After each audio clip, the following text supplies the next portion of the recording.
Amasan is YouTube channel and the hozo sen vonun chibai.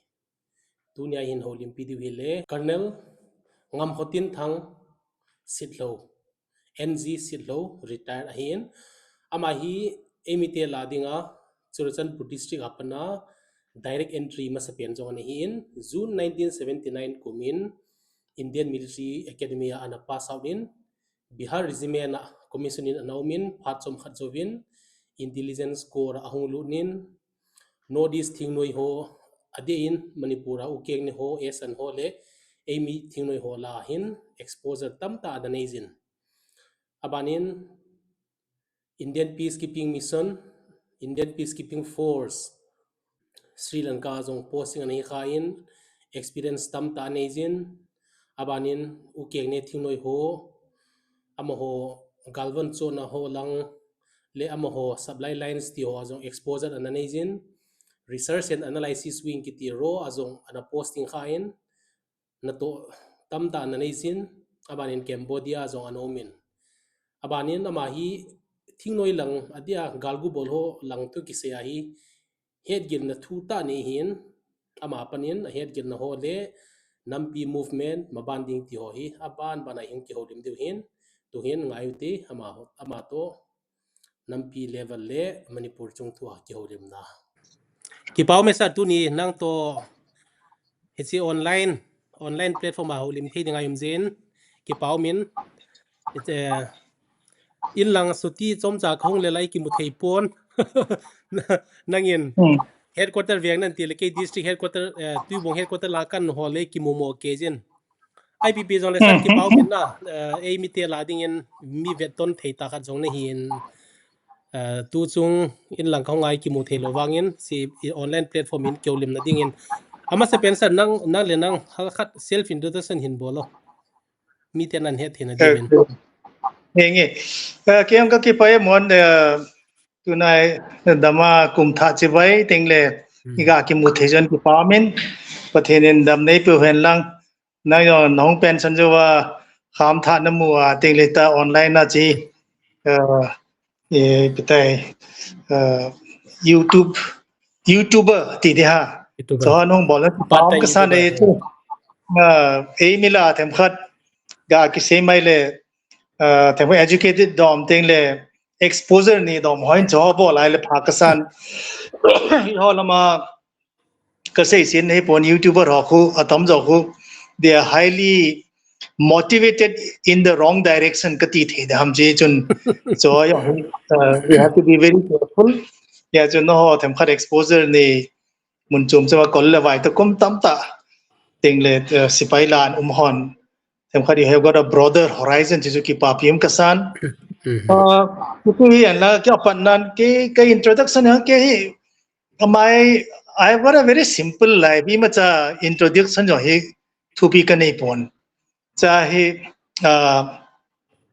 kapa sipai na hin ke hoi sipai family te ka hi men kapu yong sipai an hin kapu chu leng pa sipai ana panga mo loi chun Ford Assam rifle khana phu dowa cha chu kapa yong hi Garo Hills ana peng hin cha chu kapa yong chu Japan ga lai chun Assam regiment na join in Assam regiment na sipai in hin cha chun ke yong hi Himachal Pradesh Yol MH Military Hospital Yola peng kahin ke hoy kahin ko chawai sipai kahin ke kanau pa yong sipai hin ma hi BSF commandant hin is lamka lekhan ka na simin phai lekha kana simin iti chun insunga mi upa chapalin pen ka ye chun mun chuma kana che do deu za hasan kanaute ima chu kana soldan ke chu Manipur bo lekha kana simin chi chu tu ai chapang ho hi motivation in kana seizin lamka ailo Manipur ke usia lekhai sim yala officer ki kaimo hi poi Silong Bombay Kolkata lama ga chi sumtam ta ga suluna inule pa sumtam ta ga suluna i ma chahilo tanga chu Manipura thibya lekhai ki sima ayole officer ki kaimo hi poi ei mai ki ha bo lai le bo tai position ki lung te hin tin tu ma sang ye mong chun ye mi nunga khat jong IAS khat lam ka mi khat IAS an ji do na ma chu Churachandpur fel vil mi khat ain cho hai motivation in ka se no men ting le MA kasim lai chun ke ho khang lai chun music kha mane ki holin MA kasim chun 1977 la dum chun phaya Kanchipur khu cha chun Manipur University numlo la hin JNU Jawaharlal Nehru University ipiha ikhat a branch anahin cha chun kanasimin chipet chun sipai join di ha kalung thima nong hi helin thadu program khun part time in news reader kana pangin achi yu chun e kapate modbunga presidency college of bolun cha tu MA ka chai chai teng chu le ki chu oza pangdinga chu reserve sai ne ko yo hin achi kala chu kapu Kanuna pa he is the first IPS officer from Nagaland ama koma chu chia DSP alu diam chu kanangai tu kinin ta chu fate somehow it's like that police song an ki join talo college lecturer on ki hello news reader on ki talo gin chalu pi chun civil service bol ka tile ka kum chan cha pangjem na line 21 ka hi line che chu kaloi ho yo si hostel chun dam khat written test of also came ka thanu min ka bolin the only thing which I could appear was a combined defense service exam under UPSC chu Manipura center umlo Silonga ipitai lower Lachumera kun horseshoe building kitika cha ko Meghalaya Public Service Commission amho officers ka bolun chu pathinin thilaphat salam hintin katin chu imayo se chu akhalam lama hongin chu Allahabad interview him ko 19 board SSB so miao sen rejection board he the cheong la kan upon occasion SSB IP ki do hayo ke hello cha kaloi la ka pai them khat haya lekha kan sim khompi ho chu LLB simpo ne chu le ka chu katha ni Allahabad chu I could read only one line to and fro fare will be reimbursed till aphai katin kan chi hele chang chun gin chalil chun selection ka mukinin ki ho batch 19 bon chun kebo mi som ni la chun kebo che anyway to cut the story short pathin thil gon hetin ka kila in kaung ki lekin jong chun ke chun police officer apan de ham mi ka puma he is the senior officer there in Nagaland police chang chu pha tingle Thadu program news reader also they're also very nice somehow tingle regularize heading kain ko teng en pang he jen jo ka tha no min acha a lecturer ham yong chu it's already in the play ya chu ham chu tam ta no min kai ma pathin pharsa ka se bang chun kaloi ho ma chun chi police a dan pan no ham MLA ho nu nga na thai le le mol tum phan ke choya na din le de isang chun ho ke chun you'll see the world na join the army and see the world te motivate wile hosela kaloi ho chun kana join in so I am the first direct entry officer from Churachandpur district it's ke masanga Churachandpur na panghoy tamzoi short service lo le ACC ko na lut na ligin ke ju direct officer kan hin so I joined the Indian Military Academy I still remember 12 January 1978 there's a all the to chun ka chidi ma cha hello chun so training and I was commissioned in the 7th Battalion of the Bihar Regiment. The battalion to Leah, I mean, Leah Kamun, Chun Leah Kunchun Gujarat, Jamnagar, Kakichonun, Banchun Arunachal, then Arunachala Kona again, Darjeeling Akona Jammu staff Akachin,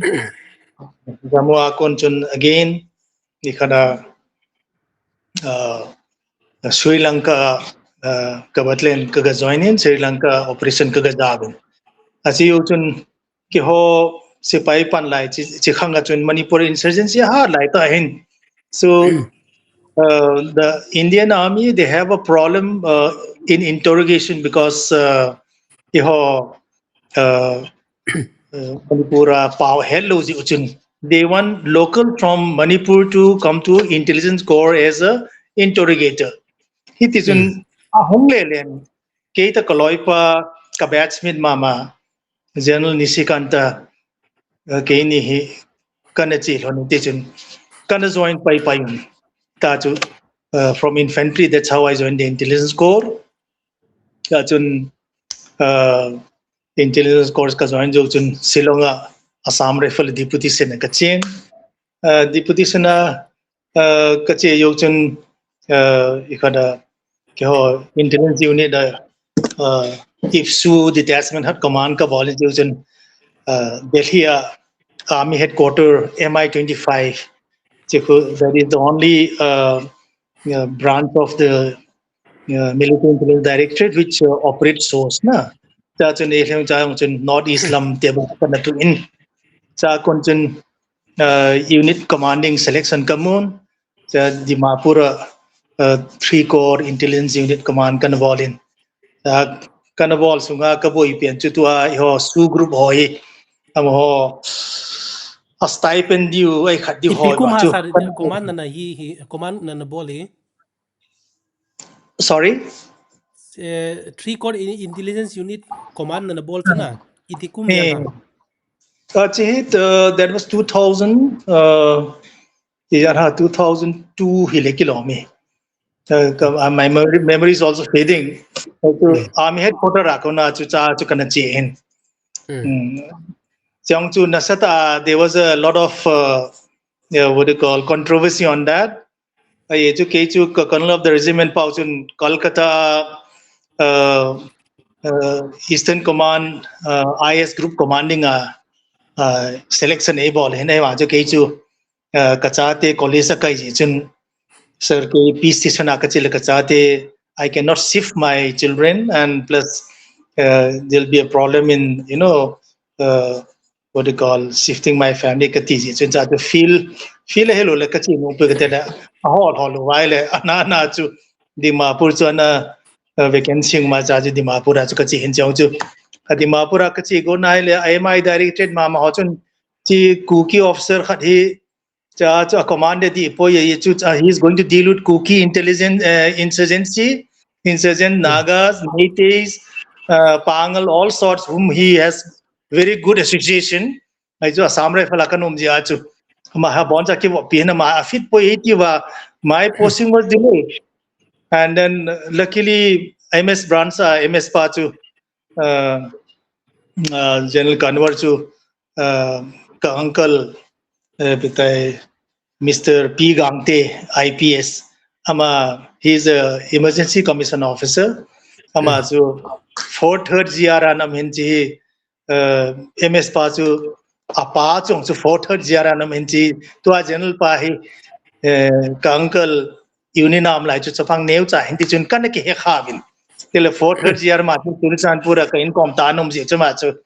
major hi lai chun ka in kom min ti chun kan ke khama ko ma chu ka chi a hele ta nu izan ka family background cha head base je chen ho hoila insurgency to naki relate hum no hospitality family nahi win ati so he set aside the comments of the MI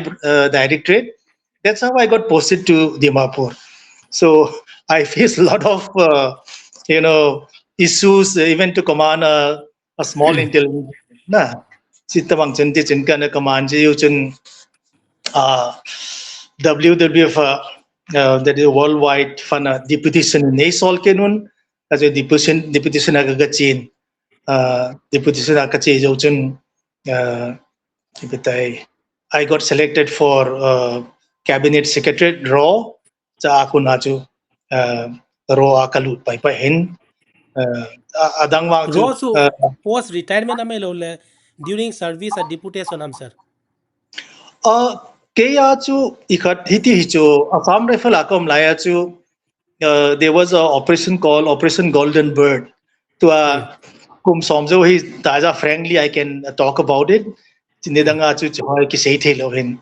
Operation Golden Bird chu iso piu nagahon ikana ko na Thailand lama ko na may talaga po ahong po wa chi chitagong ako na ho porter ho hong puywa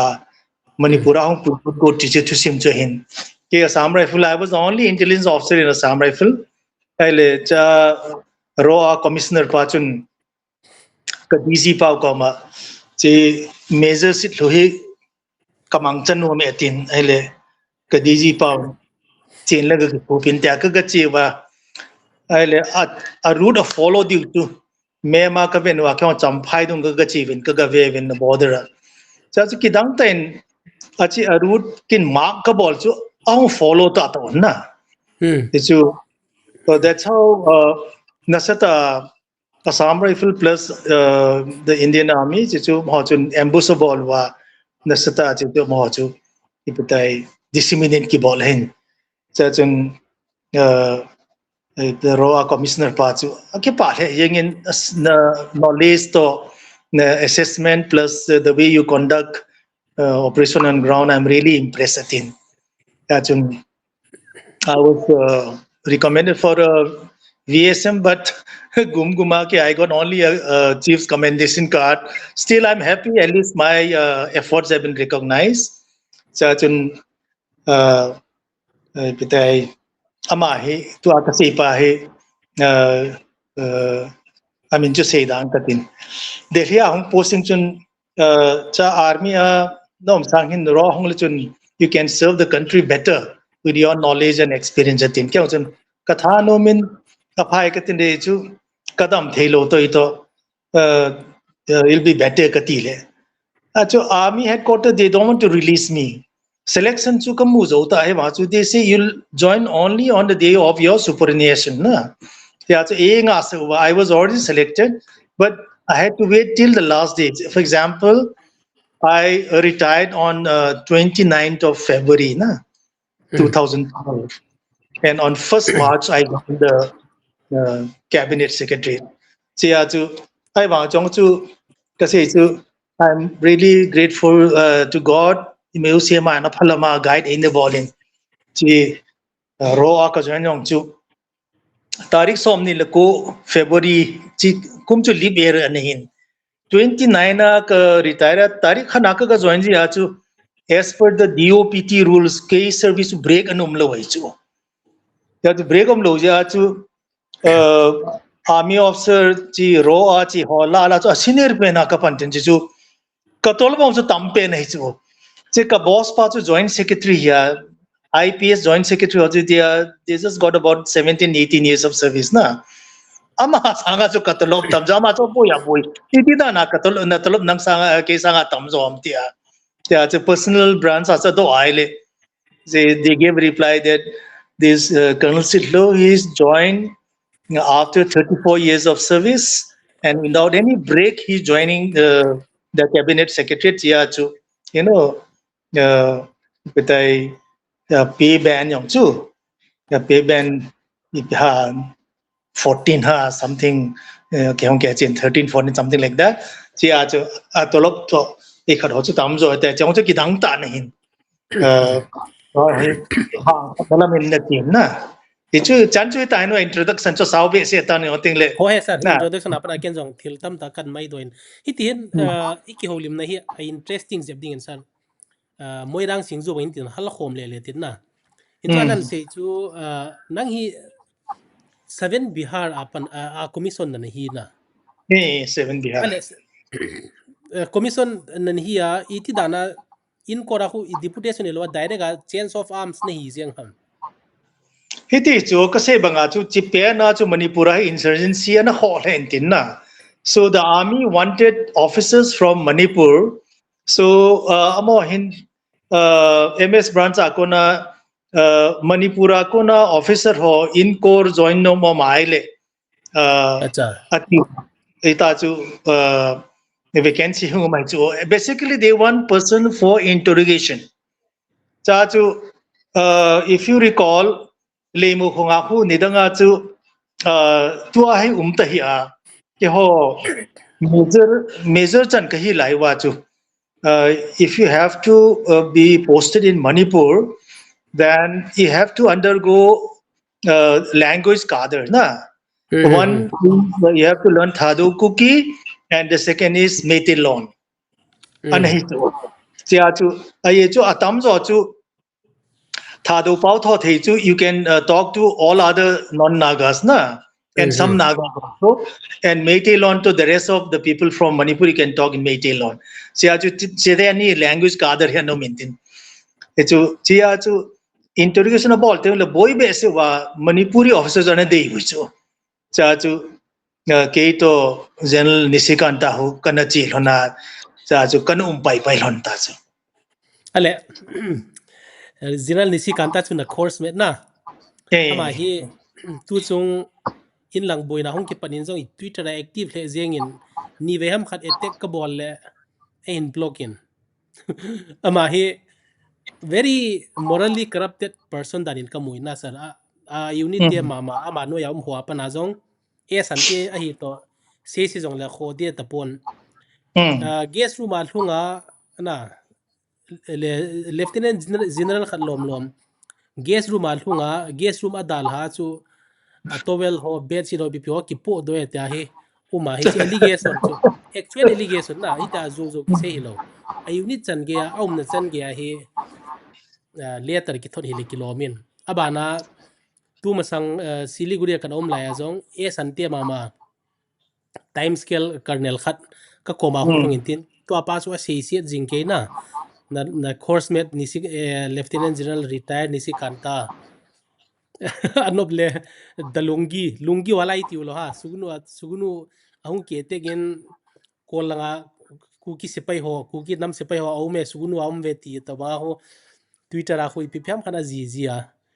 very corrupted sumjang sumne guna tam tawa ki khani ki sei jingke in ama hi itubang mi ana muam sar a ke chu tom khazo chu in blog ai tar na ama comments ho ama ai khat later ji ho exa Twitter a post or ken ki comment heita lo ai chu phat hoi lai chu kana ki ho ji thobu mun chom choma acha abana hi ahung retire a jong ina sar akidang dan ama hi attention draw no momong a general retire without a house to live ti hana ko sanga express ahung ki so cho nanamu kha di ba kamu ai le JC course bolding army war college ka gauma chu to eho infantry school koma khat charge hola na Sunday ni lega ki khomji kho acha ku major general retire khadu maintain ma chu ita kaung ki he kaung kyo hole oh you are from Manipur and ita kaung kyo hole that Nisikanta was my junior he's a corrupted Chandigarh komajong Bangalore ni ne in Noida langa jong ichi ne but a news clip chu kana koi kha intin a general retired without a house to live that's a government ko mango na to bang na ipilungel na ma as a person as a coursemate well kidang ta ke ho course ahi like Manipur hai we have 3 communities na Meitei Kuki Naga na cha chu mi thum kan hi chu Meitei kha ke khat ka ya tangkun khat na chu all the 3 communities ke hai coursemate ka hi wa kan training common ting le itiga se de ha chi atang kun pa chu Christian hi ja chu ke ni chu ka ki wop jil hana ting le bere du na sandin ting le Saint John Church a go ki khop jil na ya ma chu mi pa chu Hindu hi ja chu sandin ni dong le ke ki wop be se le wa chu for example the coursemate ya chu ka ki khlai leng ji chu ai ba ka ba la ma hi tun ki se la le min the coursemate how se jong chu ki long ya ma hi anti thing lang mi kan mu chu GC ka hi lai wa ke pan na e them sa khat mi them phan mu sit ne khat he ne tin ai ma chu ga ki se ta mai le Thomas Khangra chi tangkun pa ka coursemate pa chu ama to ke ni chu you know physical ai khat na lama chu ka fit ma ron chu na whether is games or whether is nikitai cross country ho hen lang boxing hen lang football hen lang i mayo sa ke ni chu ka pan hon a chi pa hi game song ki chim khalo na i ma cha ma hi game lo yong ki chim the lo la sa game ni ma cha again ni chu music la ma ka pan hona ka ta guitar ka tum hana la ka sa hon to games ke ba chu ami u si chun ke ni chu ka ajun pa chu is the famous Major John Taylor. John Taylor chun Thomas hana to ke ni chu he never call us by our names. He used to call us underground. So underground as he call he call na. Chu chi ka loi pa hi I ma cha activity ana panglo chu. Like kasi banga chu games and sport down ki chim lo I ma cha extra curricular activities down ki chim pang khalo. But one very good quality he's got. Ama wa mi lung hai sai the ma da za boss te na. Na mi natural sipai la Good boss leaking. te kolho boss te Leaking ti batring dom na. test leaking ti do ham. So ta ma. Ma the jo. Yes, ama mai chi mai perfect jo. And mi wang pa hin tin iba karma ama fi na ki ji sa ti di mai tin. See that he's seen him through no. Ki dang ta jo. Mi wang pa ti di yang in tin. Tua chi flat thu na se yong chu kyong chun Gurgaon flat thu chu kan za in tin new sound kan mua ama chu le ka te Delhi kom khom lang chu flat I jan ham ki cho a kyong chu flat ni ki cho pui te ai na sei sit se na ai la hong pension pen na flat kan ne pui te TV maya kap de duaw ma music ki dalu na chu ik ho pi usin ek ei san chu na course min pa hong ka ki da te e yong chu ki da thai tin da um ka sa lu na chu a chi zo wa fast forward to 2023 2023 ho gal hong ma hai le anom no hong so ki le ken jong Facebook ka blog do ana ka ki da wal be se atil so chu it is very very ipigati de ha ama hi na to ama poison to kitu lo hela thila ji ho na ti chui ga be na le tai kilom ka sa hin tin je chu min ka ipitai ka profile ka wala ma he ka friend he tiam chu ka ve sa no me kyong chu ka na blog nga he ta chu sort ta chu ki ho lo ma tu cha na he ka ki ho lo lai chu ai chu ama thu se ho ama idea chu kin I don't subscribe no I lung thima ki koi dinga I position no hi vet bom dia thili moji ji thei lo chu pingle thad ga ki sei be ki le ajinu khu lamka na khang len hin tin apa chu moirang ho ya cha hi lamka hi statistical officer ni ko mai Don Bosco ale khana simya jo kanaute to ke me to kai no ko lai leng ki ba nunga cha pang hi ki pa na ha na kan ke e chu ai le IMA ka training la chu ni khat hi Thomas to ruma chu kholai lenga ka chi le ama hin ti azinu lim khat na venin tin lubna ne ki zamna le ka ga ruma chu ga lu no na ba cha kina chu a photo chu alu khap no ya cha ko ya na ti e vat sa nom lu ke ni chun e vat sa ta kui mi na ven hong ka ti le alu khap no cha ko ya chu asip cha yin na Thomas mi le ni tim ya ta ma chun ni sin kan ta ma cho ma ta hai akai to ke na lu khap no ya ai bi ta alim chu kala do ka ve nai le ti pen ta na se ram chi nandi ta li mi lo ham ka ti le na ka ti ti gin mo ama hai to ni ki de kha ma ti ha ka ti ni za na me ho lo tin after some time adum mo do chu ka he ni tin Thomas Martin Chipahi, he's sulking, something is wrong. Yeah, so I told him, yeah, Nandita, Lamka Sota kan ka naute loy ho hin na. Kainwa hongjing lai ma hongai ja. See, there's a friend, don't worry, nothing, there's nothing to it katile. Cha abu chu hong nui pa nai chu. Achi tu lale is a suspicious character hi dan chu. Achi ho them them hong chu. Thil neu cha cha hai ama hi alung neu na tam ta kamun tin. Yeah, so I don't want to comment much on his character chu cha kasay banga chu en experience mo hoi mu hobu mi her se hoi ka ha si no min tin ngai ma them sakhat ka he ma hi fickle mind ma wang ka he chu ale ai khat ama hi iti dan ha na sa za thi na court ka sai hichi nisi kanta kuna course a bol hoi thawam grading amu hoi thaw no hi you'll hi be dan surprised mi ping wang phai ka ti chu ki ho ka course ang he is ipitai nowhere in the merit na number 1 ai tu ka se banga tu IMA tu nga tu you have to be you know appointment holder ding achu you have to be in the limelight games and sports hum ifam khana extra curricular activities ma nei khading hello le written ma physically ma na theb lo bo chu you'll become a sergeant or under officer so jo ma chu hin pa hello na tele grading ma charling and chu kidang tai ma chu kase banga chu ni butter ma chu thema you have to grant it to him na this is God gifted elon ki bol the luk chu ama chu no iseva boste ma wang chu na is a perfect ye chu chong chu quality lien ta khade te any ball zo lo thil khat ki se hi ja chu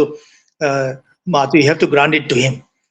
kase chu ke ho delhi akan posting kho mondir ke mi director akam lai chama am headquarter le wa mi den ka boss pau chu ki bang hai chu ka boss pau bol dan chu ka vele ke chu ka za cha ji na aga pau da na ga mi mai changa ki ta ki phana nui seva mi ki tio ke chu I mean maybe I'm like that so I can't change te le mi dang yong se chu chipa hi ka ki de om cha na te tu ni ti wa but that has carried him through ki dang ta na I mean, so I don't want to talk much on that, but quality wang ani chu chi cho. Yeah, so that has seen him through. Tile ama khadan chu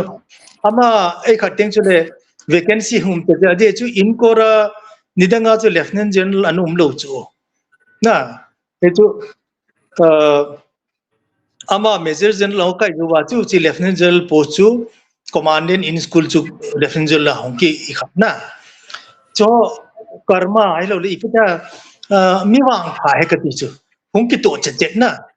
a chi jo wang to pension jo wang so in lama hung ai le Manipur Public Service Commission but chairman vacancy ma ta hung ki so you know you have to grant it to him ki ti hi mi wang pha alam pi ki hong che che ki ti ma chu ya chu well ipitai the quality a se phalo chu tam ta nei ve ta he wanga chu chilampang wang cho bola bol thei chu ipi am sapat na hi am zara ma jong nang to banga direct in ko rapat na hi lo Hilolo he's from 9 Jack lai acha acha ama to te dinga e sante langa e sante la lieutenant general ni la khu himalaya chu hoi zak tin ana eh chilampang a chu ise ai le general Himalaya is like a what you call a brother to me ni phata is ma hi mature ta hin tin kak ching ho ya a me le laung I khat ho na ipetio azat ni mo hoi vin tin na lo ka so ting mi phata hin tin ma khu ipiga sei sen de ke lu pi chu maturity on in tin ting le tua I ho I bu I wang hi unnecessary ma cha comment no pe lo na that's the way army also should behave na mature ta the ita hi lo wa open media no kisi ya print media no kisi which you cannot substantiate or which you cannot prove so I mo say lo di chu ya chu chilampang a chu there is no comparison with General Himalaya na biography khat zonga ziana hi jong chu kan simin tin ale sari tin hal khom le tin nang to hi e mi tia la in seimin an ki seimin thang ti dham na major pagin kip gian to sun koi zone senior one ama chu kam chinga senior chum ama he is what you call 1965 commission hi chu ma chu he is the first ama ka le ko iti dan ha ama ko EPN tree ha he is ex-NDA no acha ex-NDA he is the first ex-NDA from our community ale instructor retire ham ama chu 71 operation mine ki chot khana ikhat lama western sector ai pitai second Assam mai na ki chot kha keng khan lam khuna casualty hin tim chia chu cha ku na chu ni pitai LMC here LMC hi zo ba chu ama chu hai sa nom lo chu kai ma cha ma chun again lai le he was doing very well and to a keng ma hong ki su kha ju ba chu ama le ma ke ngai sin tin na that's how he resigned from the army. He was awarded Sena Medal for that operation also. No? viewers ho civil lang ho hello ho ading in LMC kiti hi army adam mo low medical category adam thei talo ho tina hin ale sir ama ip am sa ip regiment apa dan hi ham major pagin Second kip ke Assam regiment. sa sam regiment ho na Mm. ai ama ho phat lai tila nang phat jong hin nang phat lai jong hin tin hi chi phat lai hu to Amitabh Bachchan film ma major sabti hu hi chi to banga ko major ong hiule ahna han tau ti hadum chuna Mm. na zo chi second lieutenant ti lai phana na lu ri di ya sir chi Mm. lai phana hi promotion ipitia hi ta hi major ti gam jiu ham Wete ke ho ikhat laya chu ke ho pan laya chu second firstly second lieutenant na ki pan na ting le substantive measure he is after 13 years of service na July to 11 years me lieutenant colonel kaya ting le colonel he 15-16 years kai ta chu Yo hang laya chu we become a substantive major with 13 years of service and by the time you become a lieutenant colonel it's 20-21 years of service yeah anai cha tu lieutenant colonel su ikhat selection grade an hi so na yeah, no pha la selection ya basis 20-21 years na ani ki kai ya it's when we went to Sri Lanka to they found that lieutenant full colonel CEO to tebe se they can't run with the troops now they can't join the operations yeah to thing le UN force aku peacekeeping force aku all the CEOs are lieutenant colonels young lieutenant colonels na that's the only Indian army we have full colonels just study about while instead of making the CEO lieutenant colonel he starting ahi wanga to mo chu 15-16 years dunga promotion PDT ang ikan watu ai now they are following this rule now so to promotion avenue is much better now army service become more attractive thing of course the pay and allowances are much better than uh, any civil service as of now na itu kyo hang kita kiko na ko ale sir Sri Lanka IPKF na Indian Peacekeeping Force mission na chia chu na yun na battalion to na chiu na hai za to bang na go mam ke ke chu staff ikat Jammu 26 difa ko G3 in kahiya na G3 in kahin tin G3 ako na chu ke new raising ai posting utin 17 Bihara je chu kabatlen chu Sri Lanka am ja chu Sri Lanka na chi tau je chu ke chu new raising ai sol while ke chu kachi nom lo I represented na ke new region kachi nom poi kabatlen ei solun Sri Lanka kachi nom gatila mi au si jo angol na him gala ida na chi nom the infantry achu you also from infantry so infantry achu ami yo si ki hai na isipai ho yo si ki hai company ho yo si ki bonding nom ki sa to e to new region achu ko im za ki hello ding tele athaga ki patning chu ka ge la le gal hi yong le kai ka troops ho to kai khat nom me ka tia tele ka commission a ki pan ma ke hi adivasi company na e na ko yu na adivasi ho bihar je me wana Christian ma hi le ki ngai lu ne sangin tin ji achu so I volunteered to go back to my battalion na from staff appointment ako na ki direct Sri Lanka kachi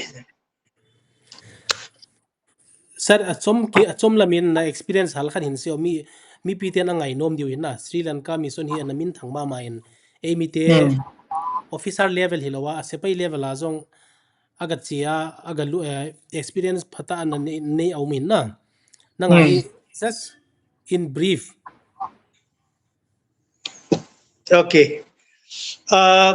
cái story ông ngày nôm ta tam ta mình ta hewa I'll just relate a few kagal hun huna chu ka company Alpha company ma chu ka command gi nin so Alpha company was looking after Elephant Pass na Elephant Pass ki is a very famous pass Jaffna Peninsula to mainland Sri Lanka ki connect namun cha pass ku Elephant Pass ki chu ki ho Alpha company chon vet tu ya cha chu company commander ai sol wa cha chu ga chu ka chi cha chu ka brigade commander pa chu hung leng lut pa ye ama chu ki also 61 brigade aka muintin ama chu 61 brigade aka commander pa ya 61 brigade incidentally ama chu le mu khonga kon Sri Lanka chi wai chu he chu ai le aji ima chaung ki goman lo ra ma chu ngin chi the company commander atha hong pa chi major sit ho to ka ki mu no me tia hongin tin no so kadan mo ipi khota ikhat ke ki mu pi no hom kati the reason was very simple firstly ama he commanded the brigade in Lemkhong na amy ho tan head mama na number 2 ke ho when we heard that 7 Assam regiment relief ka bol chu so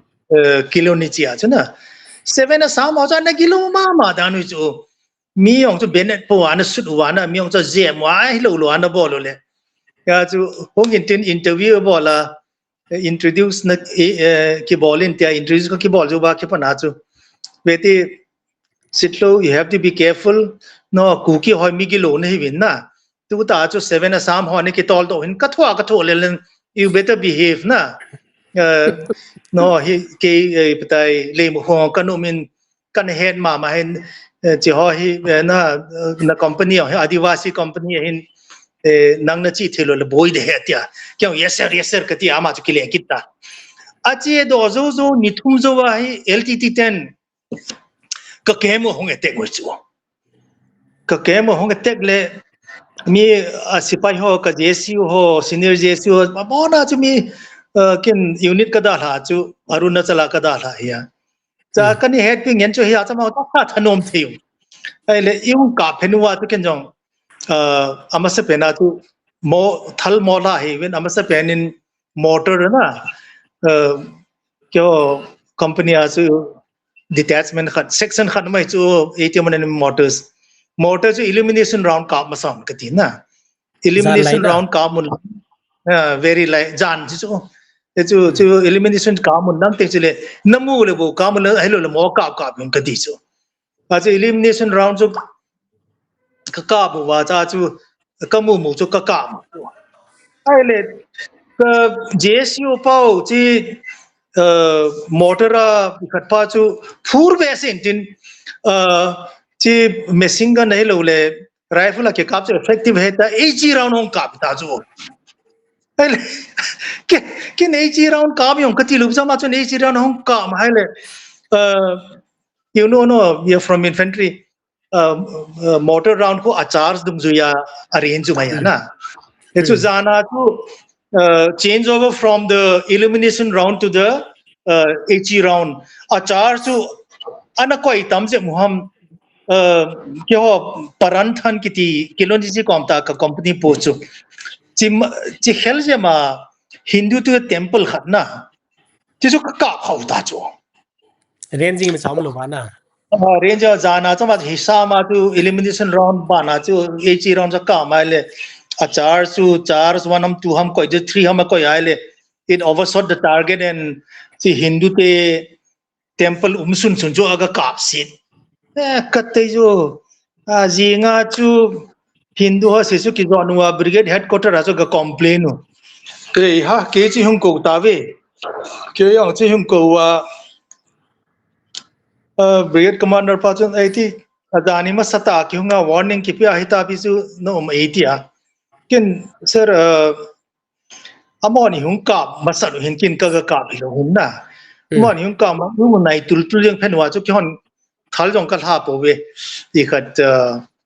elimination round ka bin ka te elimination round chu ka ma che wa chu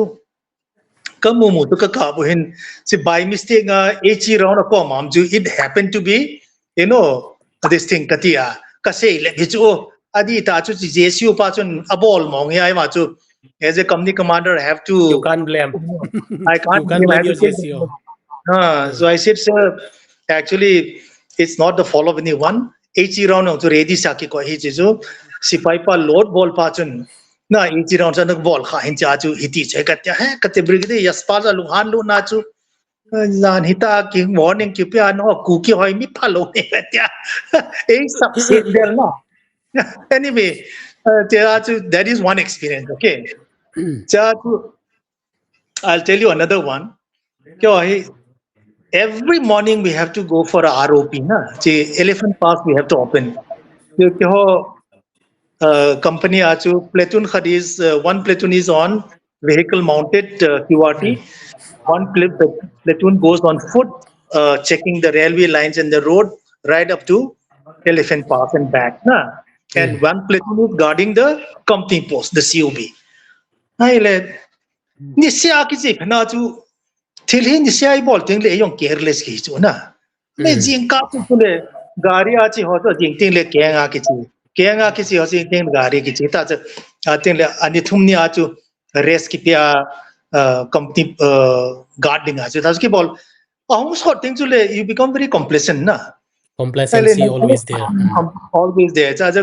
ke nga chu ka ki zon wa ni khan hi ka chiu chu hai le ka scout pa chun sir chilai khu me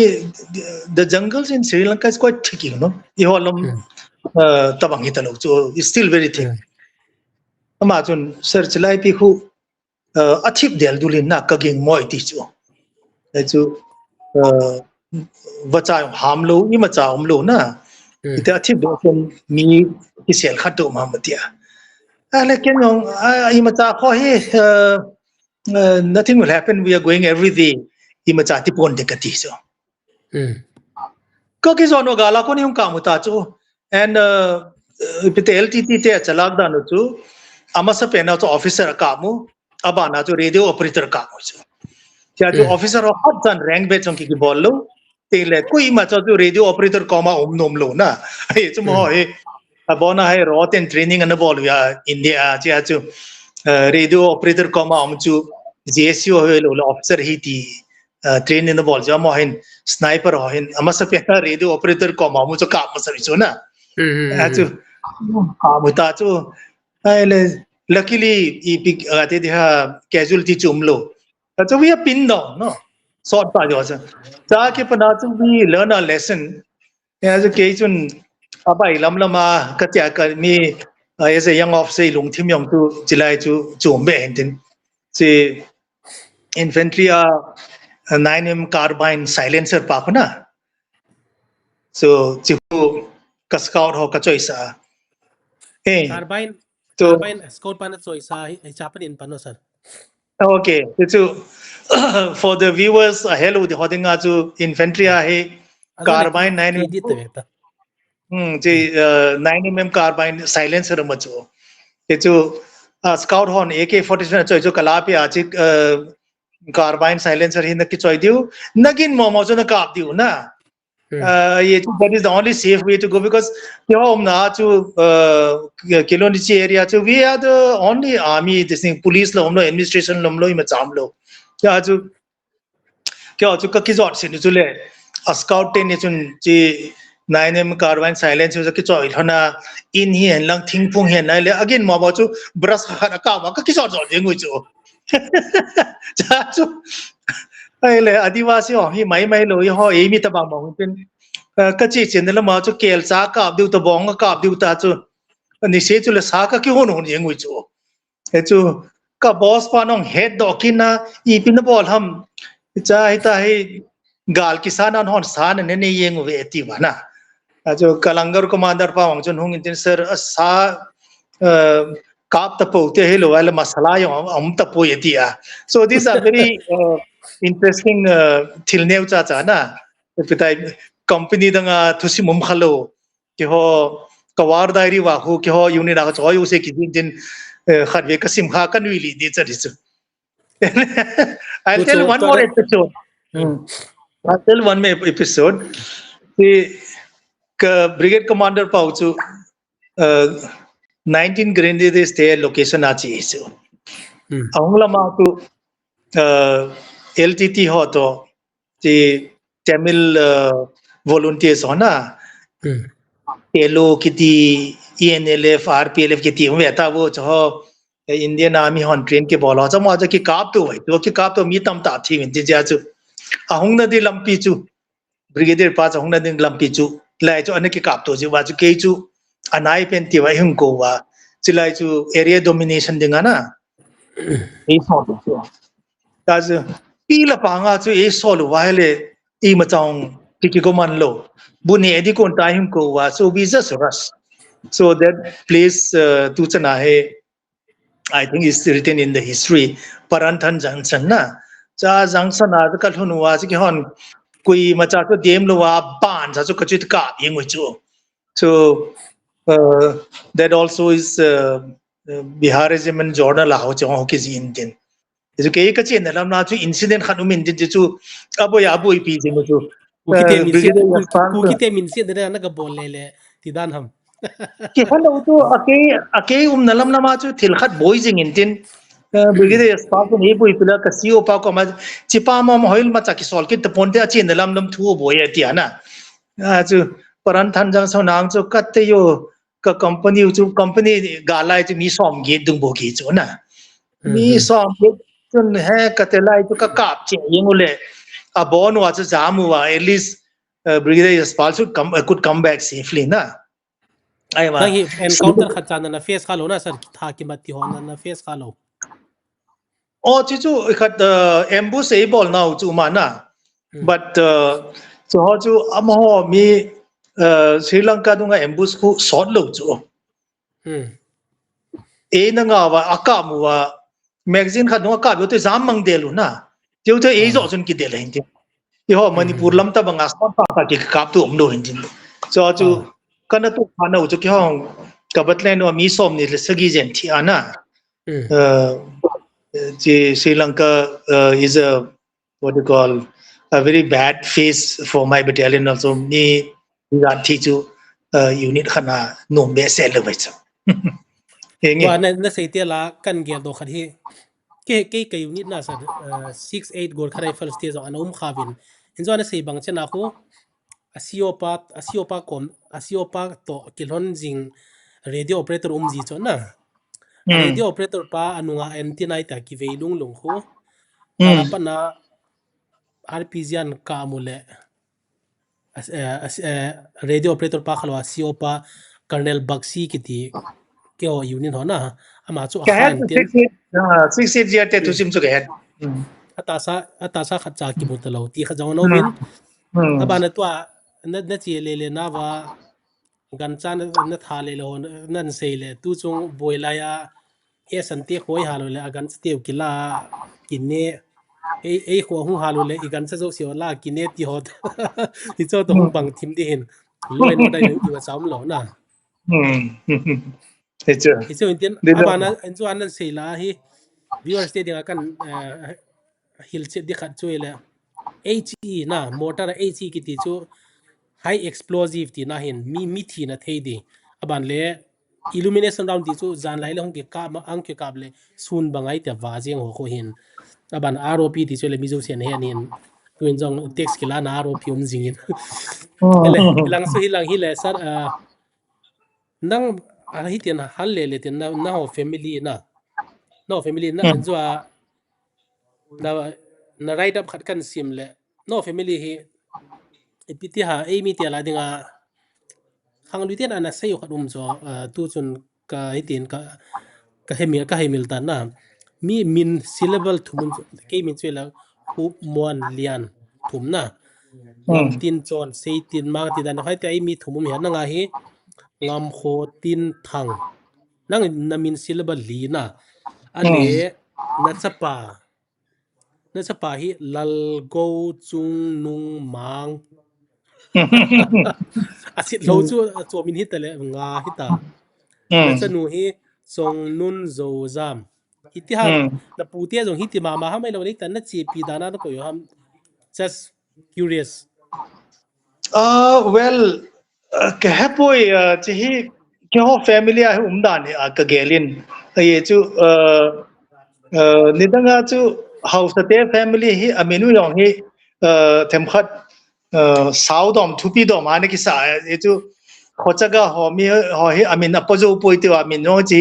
simple tata syllable khat hamni bo ne ki sa jiwa we belong to a very old family เขาต้องบุกเขาสเต็กก็ฮีวินตินเดียจู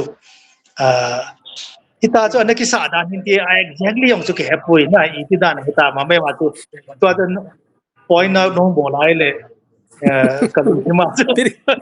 very distinctive ตัวมันนะ นี่กันนู้เตกันนู้เลยกับป้ากับปูเตจุนที่ตาให้มินเศร้าตาตาหน้าโซ่นะจะให้เขาสเต็ก family ที่ distinct บอกแล้วดึงอาจารย์สาวอินตินกันเงี้ยเลย อะไรสัตนะขณะนี้แคมโบเดียส่ง posting นะน้องใครนะที่แคมโบเดียที่อีพี appointment เสร็จที่ไอพีนักบอลด้านฮะโอ้ที่คาริโซรอฮีเทมขัดกาเท select กี่บอลฮอสิ foreign assignment นักสอนเลยนะที่เกี่ยวก็ก็ join ที่ลักษณะนั้นจู South Asia posting ดิ่งอาจู air มากอินบอลลุ่มตินจิมาสังอาจูรอก็ join นะจูเดลีย์ headquarters อ่ะเข้ามา North East อีกที่ table กันเวทจูมินตินอาจจะอยู่อาจูพายาอินฟาลาdeputy commissioner ไอ้สอลว่าเดี๋ยวจูมณีปูร officer มาสับเป็นก็เห็นตินพายารอ head นะรออะไรเป็นดิ่งอาจูเกี่ยนุ่งเอามณีปูรมีไอ้ตาสันโลบะเกี่ยมาสังเอาโน้มโลเกี่ยนุ่งเอาทุตระไอ้มณีปูรมีโลไหลมีพะโลเงี้ยที่ด่านน้องเกี่ยโลเดี๋ยวจูจีว่าจูเอโก้ว่าเบียจากคนอาจู foreign assignment กัมพูชาจะ posting กันก็จีสอะไรสัตตัวที่ที่เตียนอาจจะลำมินเสียเตียนตัวจะเนี่ย documentary evidence วางสุกี้เกันจงกันน้ำมุขปนนะไอ้ละลอยที่หัว army ตรงหัว course med senior battalion regiment หัวไอ้ที่มีกี่หัวลิมนับนินกันน่าจะเลี้ยนนักเตะ movement ฮีนักเตะนะโอเคเตะติวเตียนจอเลนั่นจงเนี่ยเสียพันเลย English เป่าตัว mix เลยเวียน confidential ตัวนี้เป่าเจ้าเวียนเห็นเส้นแล้วอ่ะมาหัว movement นี่ไอ้มีเตียน class อีโบเลยอากิตีนนะไอ้มีเตียน class อีโบเลยอากิตีนนี่สิฮีไอ้มีเตียนอ่ะมาหัว movement disturb อีโบเลยตีดำอีจะน่าอินโนพาสเอาหันที่ขวานขันนั่นเสียทีดำนั่งเฮ็ดด้านนะจีเกี่ยงจีกันนะฮะจีสต็อปกันนะฮะเกลปนไอ้ว่างMI กันโนมาจูMI director นะอามีเหตุการณ์คำจะ document ทำตาให้อันนี้คิดสิมิน access นี่ก็บอลินจ้าอากิจีโนอาคูตัว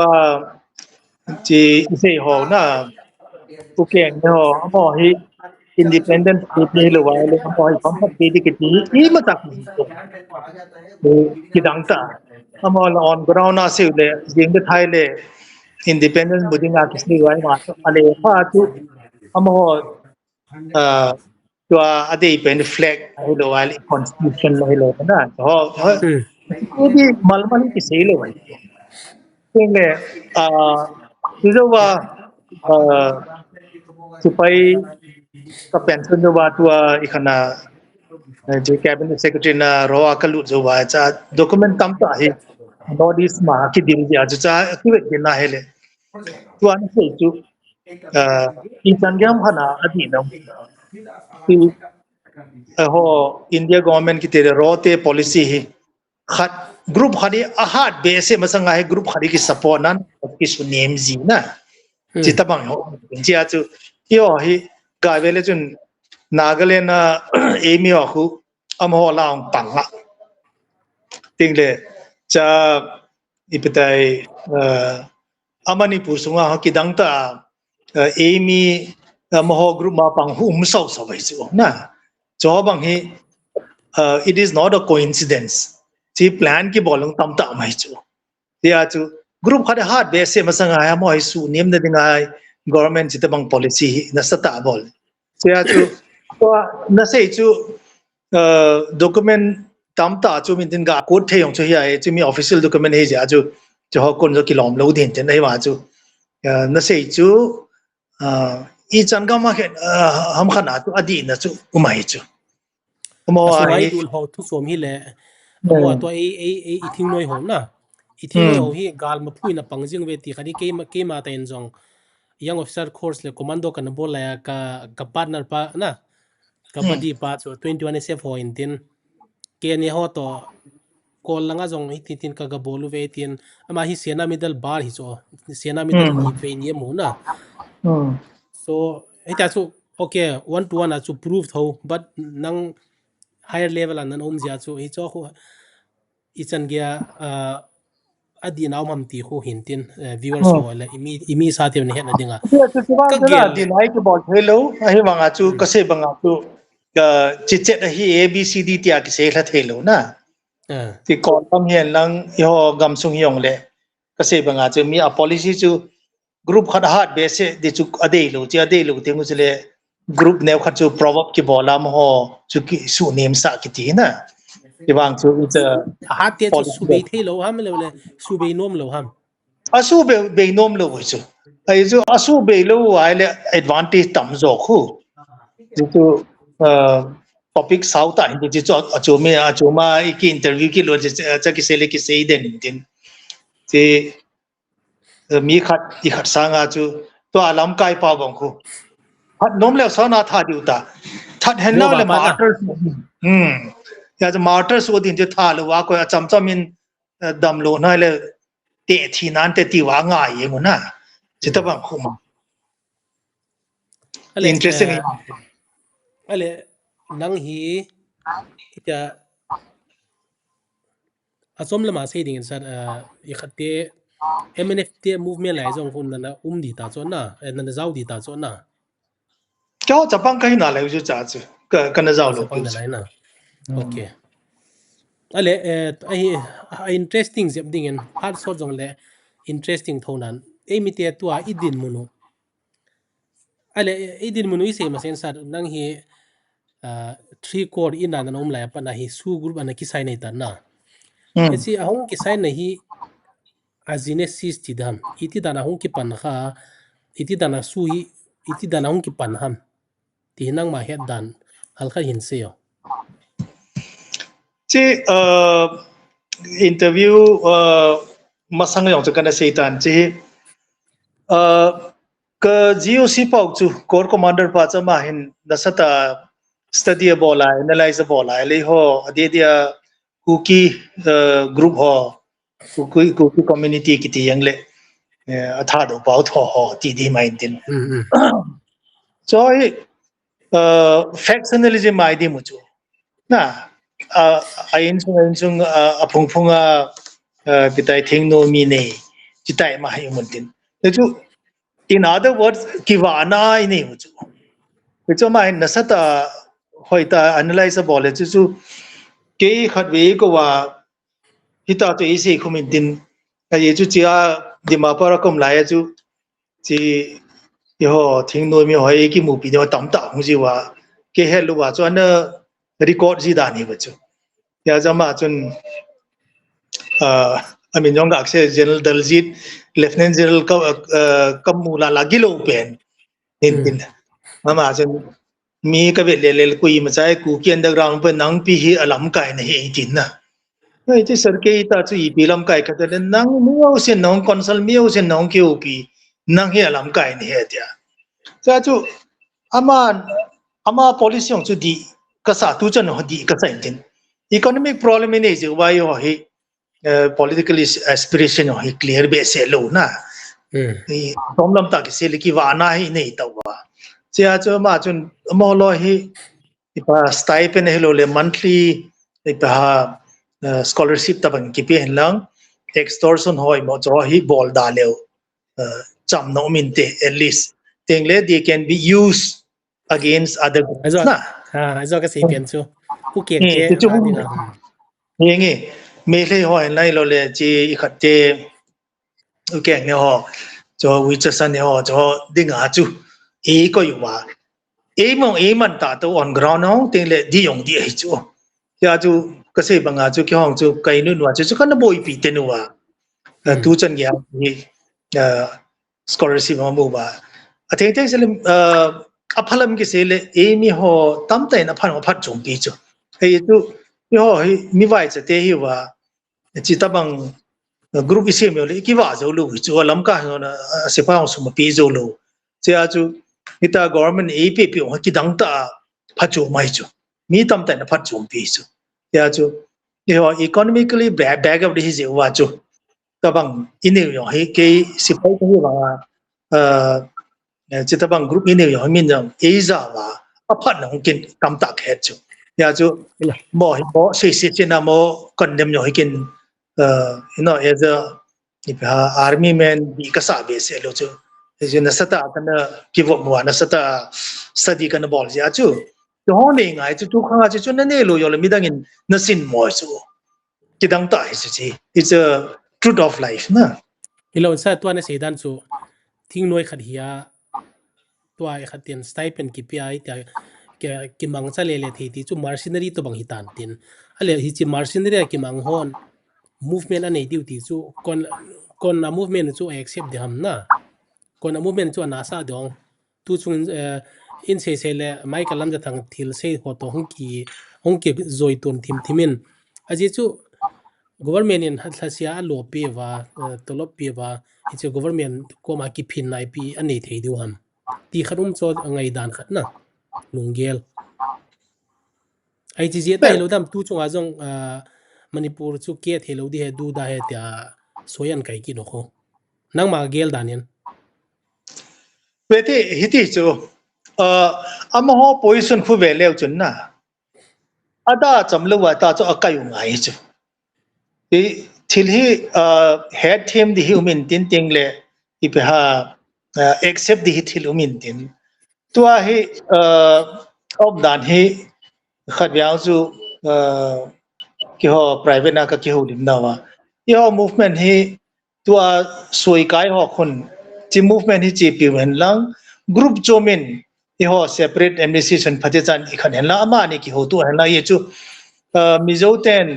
mo mizo insurgency bo lai wa hi ta cha bo nu chu a chief minister for interview pia MNF on sata adem condemnable apapoi te ase sit ai wa jan ting de chin ting jangala lal denga to ki muai me use ase felwa hong ki le ki jiu ki to ta bol thiu chu ki chu che example tilali hon chu chi bol wai le na sata success i diu chu ai chu thili mo se thelo tin i ho su group hon cho chu sign hi hen lang tua aspa yong mela operation able khum lei ho e mi ho chin di khana e mai chai ding ya in na diu channel long chu ki hon ngai chu ai chu kasi ba economic problem economic backward te hi ji wa chu tun na ne na cha de chu hung kat ta leo hoya chi diu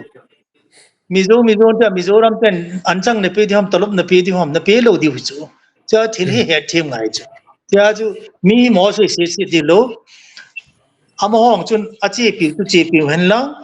ese di man ho chu chi pi hun la phate chan ki ho tu hun lang chi pi lo a khon khon na ting chu le center yong chu chi te ma alon ji om poi pe te ngai tai ti wa mizo ho banga chi hung pi diu chu ti chu ke understanding of the problem na sia chu chi mi tam ta ko ma ka se la mo hen he team hi wa na tu se ong ke thei bo ba tia yeah so I always say that go for the mizo model MNF ten mi gala bol pi lai head team lo je jong hi ti cho mi pi te koma the way you communicate na mi pi te koma it transfer ti dam ita mi pi te ki head sa them lo jong hi mei thin tin chi lam kai te mo po na in ten ai le sar tua na se dan hi mi zo te MNF te na sun le siam pan adema zan le gamla ki mu to na ti to banga hi he chi to bang hi e mi ten emulate I bol thelo ham am ho to banga hi bol the di chan sumam mi pi to ki thua na politician hon anob le dem diu ela anung langa khu ipiam khat sizing bol ti ho hi plan ai nei kha lo ham ai lo li piti dan ham nang he danin chi ke lungel to ke idea ka se hin eti lam kai hon except lo hapon ai wanga ke tu din mo na hi I think this is the only way ye chu ye hong present situation ho de dong इस पे मैंने जो number present किया तो उसने situation call किया आपने in present situation wa abo yum na chu I ho hi faction itam be sem akitu thei pon नहीं achilai उसमें ta एक लिमिट होता है ठीक है apo वो ta लिमिट से ज्यादा ना आप उसमें डील या ये क्या वो consultative सुसाइड meeting करवा khat नहीं ni सकते एक लिमिट होता है वो ये लिमिट होता है consultative उनसे एक बार कंफर्म कर meeting wa लीजिए कितना ati देना cha है i thi meeting volunteer khat I mum wa te chu masang ta wa chi MNF model dum pa ya to chu phati ta successfully am hon use करने का एक लिमिट होता ana है kun वो choi आपको लिमिट बता देंगे वो लिमिट से ज्यादा आप यूज कर नहीं हो te ge la तो एक chu बार कॉल करके पूछ लीजिए ठीक su है group ho hen lang CSO hen lang ting le tai ilam ka ML kun ache na thong government ta khu na chu chu chi pi hen lang apang anon su हाँ ho ting yes yes yes yes yes ya house association ting le group dang non su group hoi ma che chun khat lam chun che chu hata chun ki bui nai le aka la chu ya chu ki team ki head team wa hai le chi kin ki model hi chi pi a pha ka sa nai chu chi ni khan ni thil ki chai de pon struggle is hot ta hum de ya a chi ding a chu I ho ikiba now in a hall now chu Manipur government no hi ja chu am ho yong chu chi pi lo wal thil hi thil lo de hin mo de ma mo mo da ha ki tiong chu hi thei nai sai lo te le a center in jong a support lo diu te la ho pe chu to MLA ho su group ho center to ki ho ya so tu pe na hi center ho chu ilu han sa thei lo center ho chu we have to keep them in good humor chi ho pa poi mo hin so I channel open to su group ho to MLA ho ai ke nin chi a chu amo tun center to phate cha relation ne hen lang ke op hen lang la do the development fund grant amount la do hen lang ai ba on the other side so I say banga ikhat adimam committee ho tun the GP simel hospital in the long cases के term बाद तो इशू आ रहा है internal server error करके आ रहा है duty lo wale the movement hi ta mo ko se na na hon ale tua yum danu hi stipend ho IPP ho kipe zinga ai chu enjoy na se banga ko nam apoi mo na umzi ti khat na se kha khat na aje chu nam ka le nam ka hung ki boile ti khat ai la mo hoi man cha thia hi hiu nam ki son pi the hinam ke gel da namang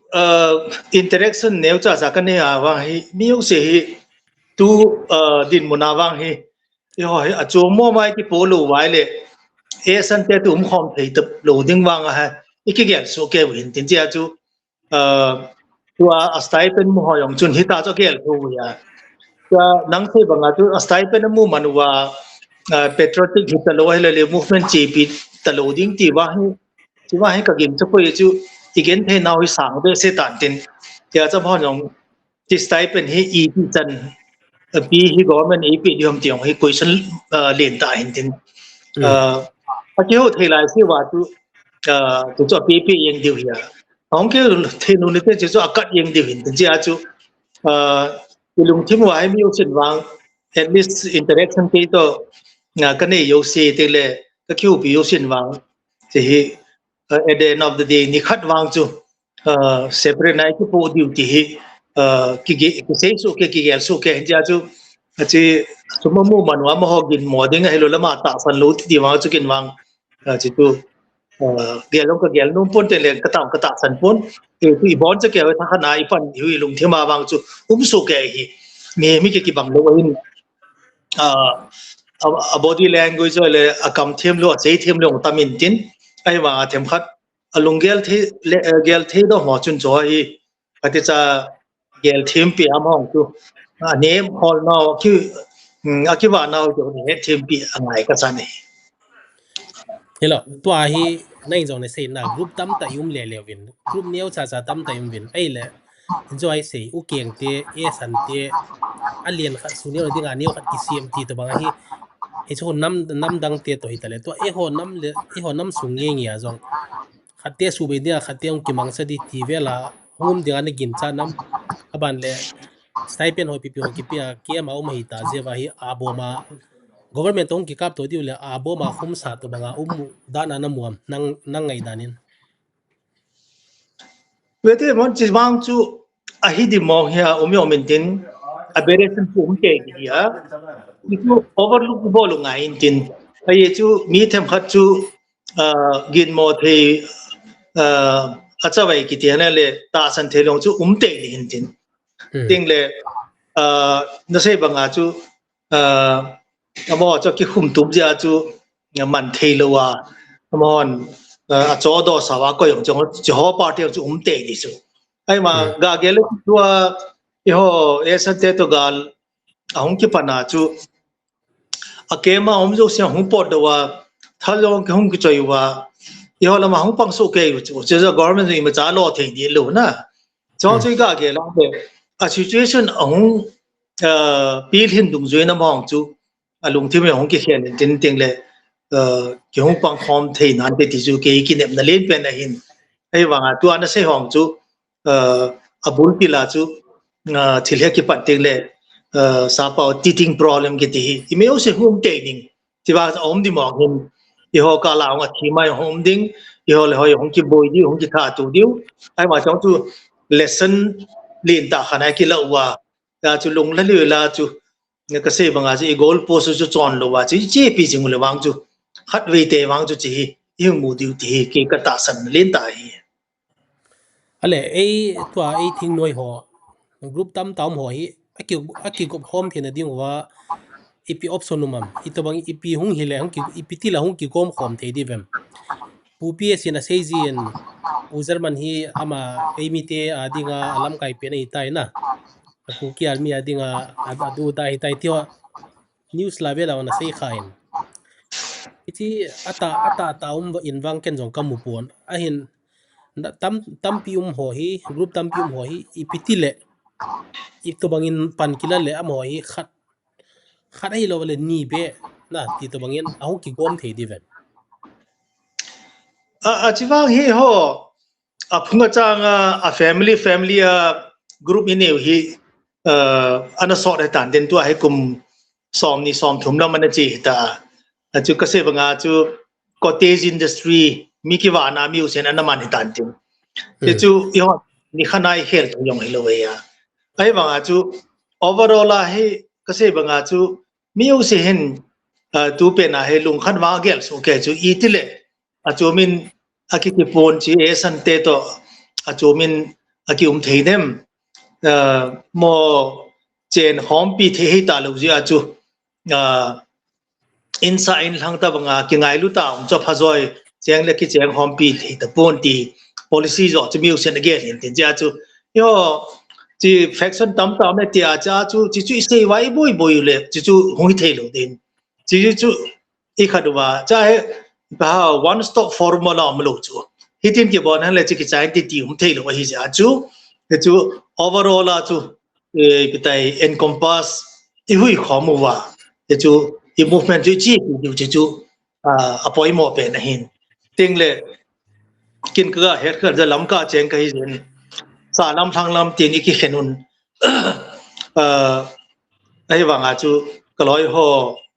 bitai agency am hon aseule na lam kai ho a chum na kesion abang sa lam te bang te thang lam te ne ten hewa mon nom ten meeting ane yun ane hormone don hormone emiyok si kipa le thanom ten na thu se hormone anoi lama kader neu cha cho ha kina sa jiwin mi heading ki to lo ta ne mane wanga gu thima ki to he tio chong so positive sign ten kamun ai chu gen the now he so na ki pan an ki pan mi them khat lam kai adu da lo je ai chi an ki sei do lo ai ta hai ke me yuk se hi ta hai under the carpet na chan ki thai lu lo na hin house thilian lang development thilian lang budget thilian lang forest thilian lang ye me so overall development na chu hi nasata silent ini ki bola nasata ina neglect ini ki bolen chi he ding a chu pol som pa sin ngai lo miu chan het su ke ai ma se banga chu lam kai them khat chu cho do ju ba cha ta chu yo chu hello ara ke ma miu sin chi open book ai ta het su ke ta ja chu pan hom lo thei lo situation na mi ta ji chun a chu kui ma cha hi dem dikin pha ka sapon chu het su ke ta ji wa chu chi tu a ke se pa two prong approach na chi policy pa chu hai ta consultative committee mai nei wa che chi che compete lo wang chu one day surely ke ki nem na chu wa sak che che din ka kin tan injo ana sei banga chu mizo model te na ti ma chu ken jong Israel te homeland movement na Zionist movement chu detail ta kana simintin to Ben Gurion in ahin phu do na da ha na gi ti ho ama ho model jong hi phatai ve na hi le adang ho jong ama ho jong splinter groups tam ta na umwa in la hagana te hi alien pe ni jewa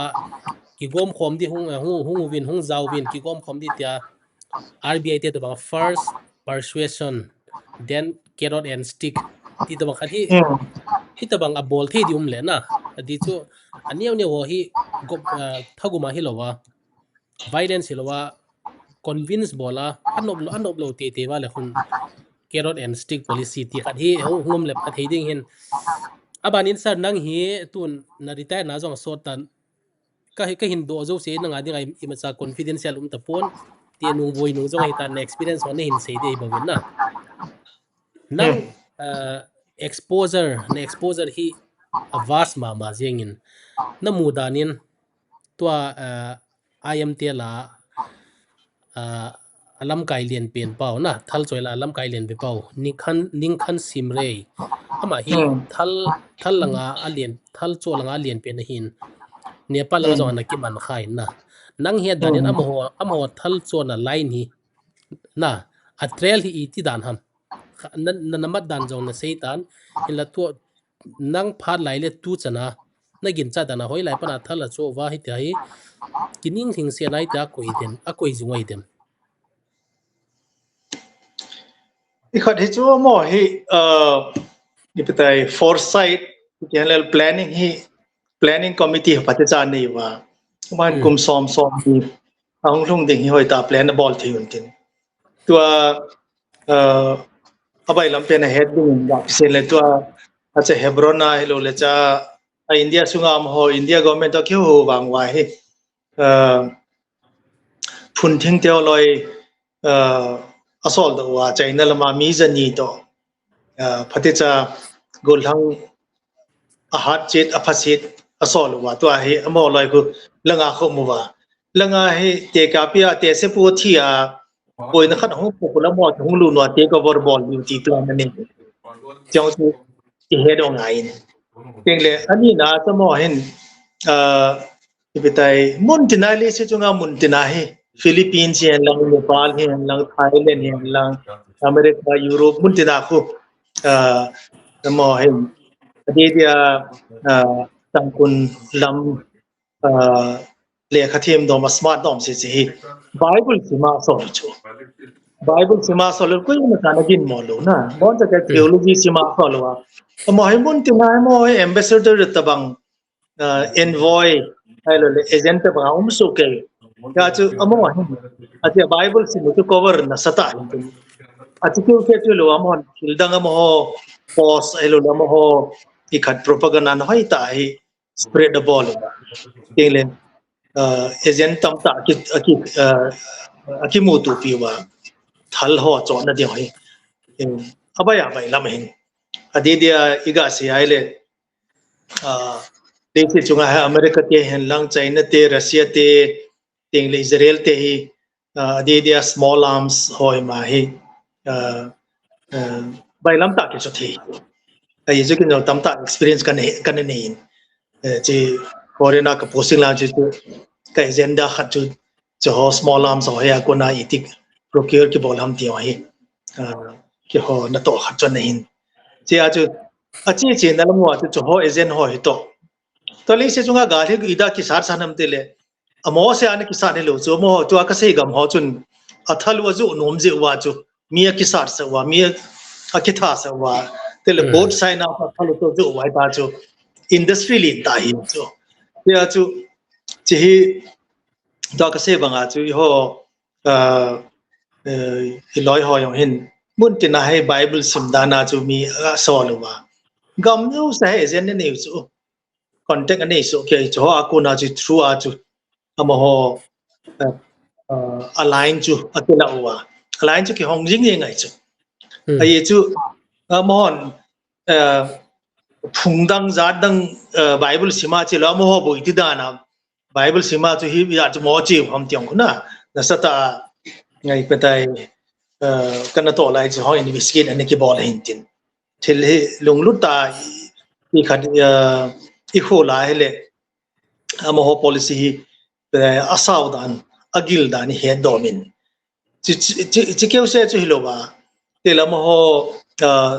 first line second line third line approach ni chu e hoin approach ki ni lo na apet pe na so le ma de tho ba ji bol jeng we na mo hin policy hoi ta lead down na ni wa a government ho di loy ma te la ki ho lo di loy ma te ka pia tu mila public news ong ta kui ma janong ayim ta lo hin cha ikhana khon karbiang long khon chi lek chum di phu ga ma khu chi amo hebron kem ban ta khu ye ngai ya chilaya gam se ko mo na cho do ta chu abo na ko thing lin ta asang the mo ho chu bon ja chi gam kho cho do wa e cho mo hon manipura hong ki le ke diu hi mo hen ta wa ta san ta lu teng le kinem ta lu e chu mo ho nom ta sum le pai control ni wa manipura hong ki le ke nu wa mo district nga gen the ta hong de chu mo no ha sa so je le hong hi the ta lu di ya chu chilai kar byong lo a ho gam khu hol len ta chu wa I tam khana government of India to adopts a success a success la fail long le abono kuntua kasina area kun jamlu nuntin ja hun in jong ki so gam lin ta ta nei wa cha khu abona thinga zo to nail die zo to song zo to area kho bona control ta chu he mo hin plan A plan B phat cha nei wa yo ta bang hilo chu ya cha mo policy hi asaw dan sa tam min tin chong chu siang kasino pon ting le shading ang kilom lo hin open media to mi head ho se chu ga se hin chu ho hin ho dinga ki hil na lien ta e chi ho e sam sa ho lang ai lo le mla ho la hello le I cs ho han cho policy ki nei nai sai lo he ni la ne di ne le ki pa ma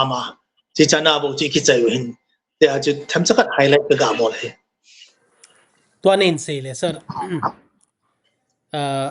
nangin pastor a sol ho na sen ken jong kaniwa pat kan he khain na kyo area hi unlf hon ha lai wa hung jiwa mi vai cha sa ho so school fee tuition fee admission fee ta pi wa sponsor bol jong ana umin na icho hele just as a goodwill a bol hin abana kaniwa pa na kan her kha chu ile unlf pla kiti ho hin masanga khu rims a hi kedaran nei jiu cho na sei banga chuna ki ho kholang ajong medical kem ti ding hi ti dan khat ana khain tin amo ho hin kum khana kum se le khat leni ti hi rimsa mbbs azil song an chai tiang wala amo la zaw ti kha jong kan he khain aba le to im ten nan se ngul le amo ho hi to bible skill se lo university ajong ana ji wen ana ji wen na nehu la jong kan he khain ale tun nan se kha chet hebron hi nang ma gel dana akoma jong chu ana nei in na commanding officer na hi na jong chu akinai cha hin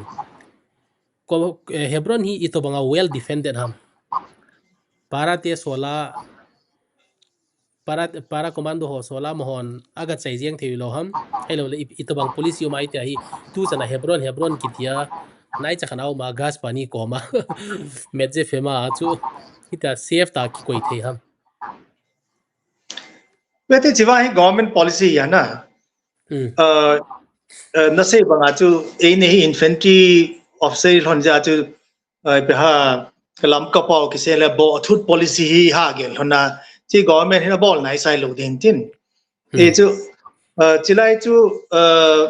ฮออินฟันทรีฮอลุงเกล่าจู่อีกาเกล่าเลยอากาหมอหากำจ้าไปไปแล้วจู่จนยูนิตขัดทำนี่ทำกี่สอนนั่นลังจู่กอร์ดอนกี่บอลนั่นลังจะsupply lines นะเฮ้ยก็รอบคิวเซลบอลน่าจะกอร์ดอนบอลนะนี่บัตเลนทำอินฟันทรีบัตเลนนี่ทำจุนกอร์ดอนบอลนั่นลังจะรังกาพาราคน80 मने में मोटर इन बॉन से प्लास्टर की बॉल है ले बॉन ना कि चाहिए इंग दिसु ना ने ना ई मचा विद इन 5 किलोमीटर सा जो बॉन से क्या जो हेलो ले आर्टिलरी आउ काप से थे कति तो आर्टिलरी होइते लो सर ड्रोन आनोम ता ड्रोन आ पॉइंट ड्रोन नो हिता तिंग ले कसे जो सिपाहियों सोलून गाइलो वा ता जो बैलम ता बॉल थे जो माची पॉलिटिकल इखत इशू हिता जे जो गवर्नमेंट ने जो बॉल लो दी है साइ है ना तो आई गवर्नमेंट हिम ची तेस पु थी खवा ngai ing hi na ai chu ama ko thi teng le narrative hong ki changing ama hong ki to lo diu ai chu tua ama hon nagalena asapolien pen pa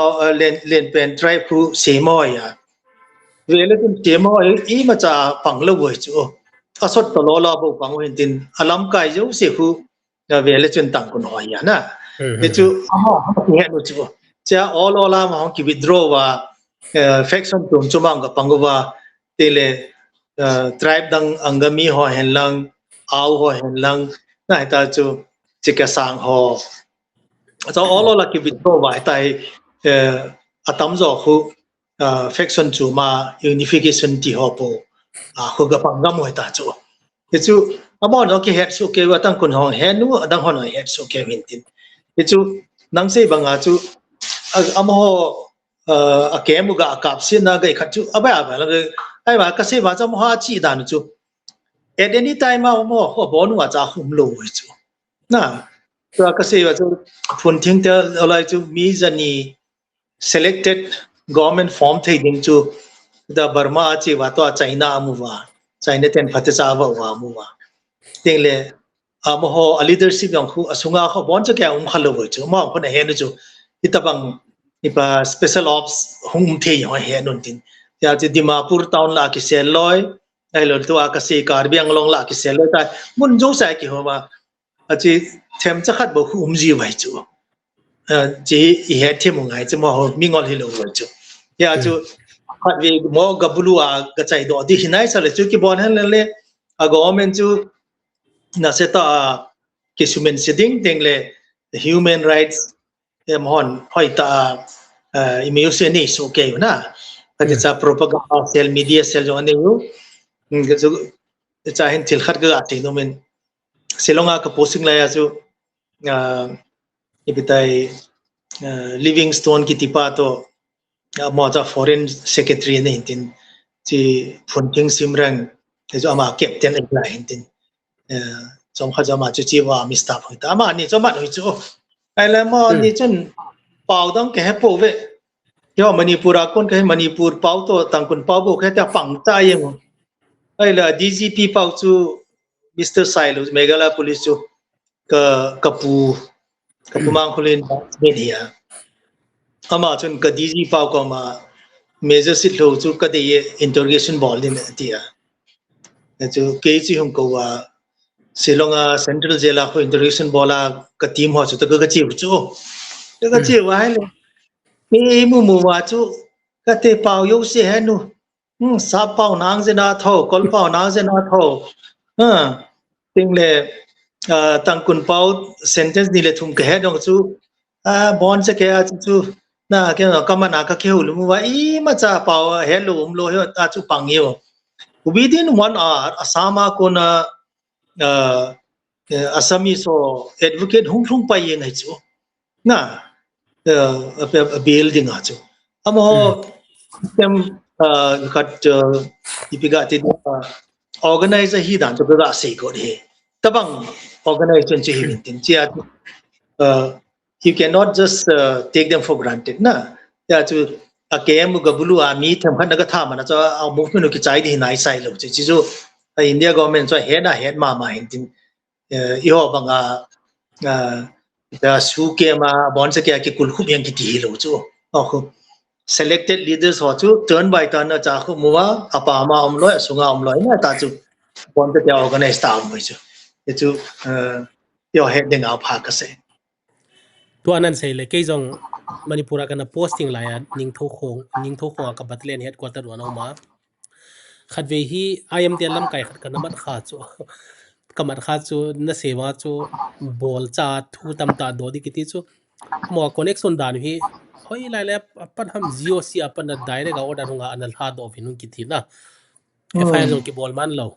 ที่จะเกี่ยมา first hand experience I am ลำไก่ขัดเกี่ยมานะเอ็นจง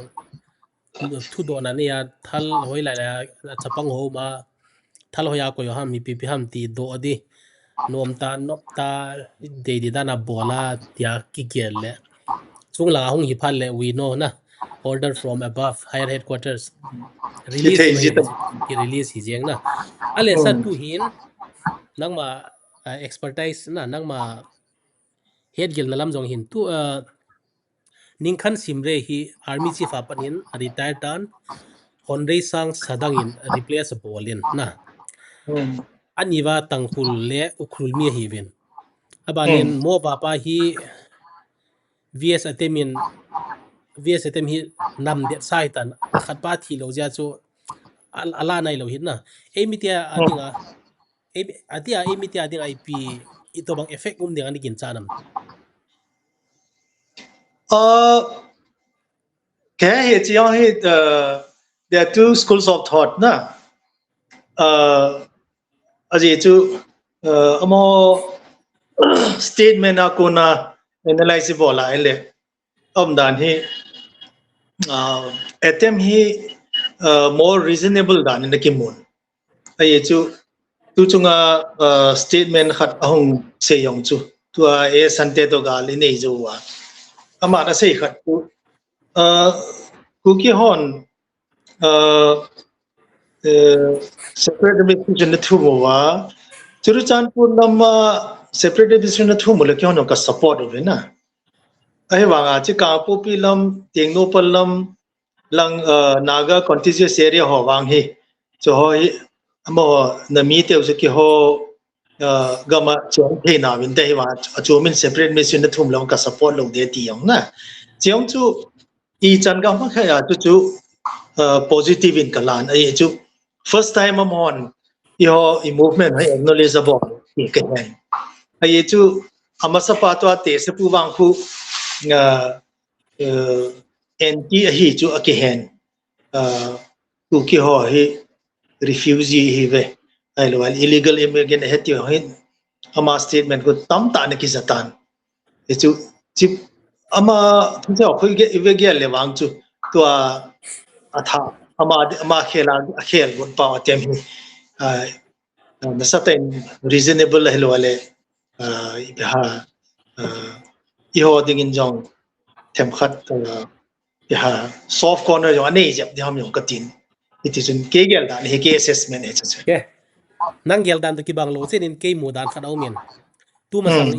กับ YouTube episode ขันจงกันนะเซตัน vs เต็มยังหินโคตุซิมกันนะซิมินน่าสัตว์อันนี้ว่าที่ปัญหาคุกิเตหีทิลฮักีนานะกีนูอันนู้นเลยป้าเตียนโซเลียกิเซตัวงั้นนะโซเลียจะปังหัวกับพันเลยกับฮีนกับบาร์สิงห์ดีเฮกิติตัวงั้นฮีอามาตา vs เต็มตาตรงฮีอันเนียวเลยจานเลียกาเตียงเลยกับฮีวินฮีวินคุกิเตหุ่นดีเฮที่ฮีลุงเทมาหินจีนตัวน่ะอาบานะห้องเรียนนะฮีพีตีตามเตเลยมาสเตทเมนต์หินนะคุกิเตโดดีเฮนะคุกิเตถาดีประเทศมิดมัวส่วนเสียไหนหน่อยเลยเกมมันกับบอลดีเฮตีขัดที่อันเซ่ขายเต็นเฮจีนั่งมูดันตัวจุดจันพูดอะไรเลยลำกำลังโบหิละดังหัวอีพิธีดีตามาหัวนุ่ยอมดีฮัมนะเฮจีทิลเวดันจัดจมอินไอ้เลยวีเอสเต็มตู้มาสังเงินหัวลาปนินอันนี้คิสาสเปียนขายนะสัตอิติดานานันเฮดจีนข้ามอีพีซีอาคิสาสเปียนอิติดานาคุ้งกิริโวกินฮัมArmy chief ลุยจงกันเห็นนะ Army chief วันนี้จูอามาหัวกาลาฮีอีกขัดอีพิธีที่ฮะ ho sungang hi ti pe ha banglamin doyum mani doyum sunga thim thu dim set kiti hi tam ta mo ha min amo hi loyalty hi muiwa loyalty chu biu se chu hi yeng a hi lo wai le adang se chu ngai dam thelo ti yong hi khat umin tin chu i chan ga ma khana chu ama hi ana pe khai chu ne tim du ha chu policy i khat ki tu lo na lungel ki tu lo na nom zia chu ma chu suspend on ki ba ha hi tin chu asung thu chu tam ta chu ke he pon he wa chu ki ho he da na chu loyalist muiwa loyalist lo chu silent ki bon te je na hin tin che chu athu pi pen hin tin adang am ho i hon gel wale atang kun ho keu se ke ngai le tang kun lao zo muiwa in ko te bo hi le som da la cheng ho bo lam kai ki pan sa ding tiong ho ana di be se lo mun da nga cheng hi ong le na chi really sahi po wale wang chu me yo si chu am ho ikana system ma che accept ki bo le chu ale tua hi tu la kang po pilang ho hung boy na khanu na sir ke 2012 a khopum kana lut kumin khopum veli asa tu dai huwa zediwa fa hung ki phut doin na February ha ham 12 February 2012 ba kana chu zediwa hung ki phut do atil ke jong lam kai ho to kana ki howen am ho lung tu pen chu ile I am hon zaliang dong tie gam hi hitin ei la pi wen ei control wen adu dai tia hi zen chui kamele kamson lam kai na chu ai ma para hung jam do wa atil hi tia hung ungum ma tu hi win alo sa chu kine ti to ma hi tu hi kamson le zen chui hi faction ngum wa kamson party a hard mojep ti dam IM tia koma gabel ki no ma tu ei mi tia lai tia khu thiri lo lawan bolo na ichi hi iti dana na muam nangin ZUF te hi with respect to na ei mi tia to kisaya che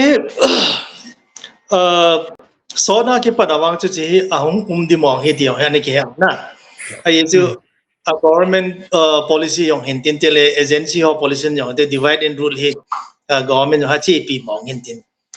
chua agle na 16 tribe ho abe akai do wa Indonesian faction tam ta sim bangwa hi amani pura ho chi faction tam ta sim di ana good mong ya chong so successful tu ZUF hong ki sim do he chong policy khat hin tin tele kidang ta le mu khongao kita atang kun ho ma yong faction chu myo anu khai chi tawang he mi public head ding ang chu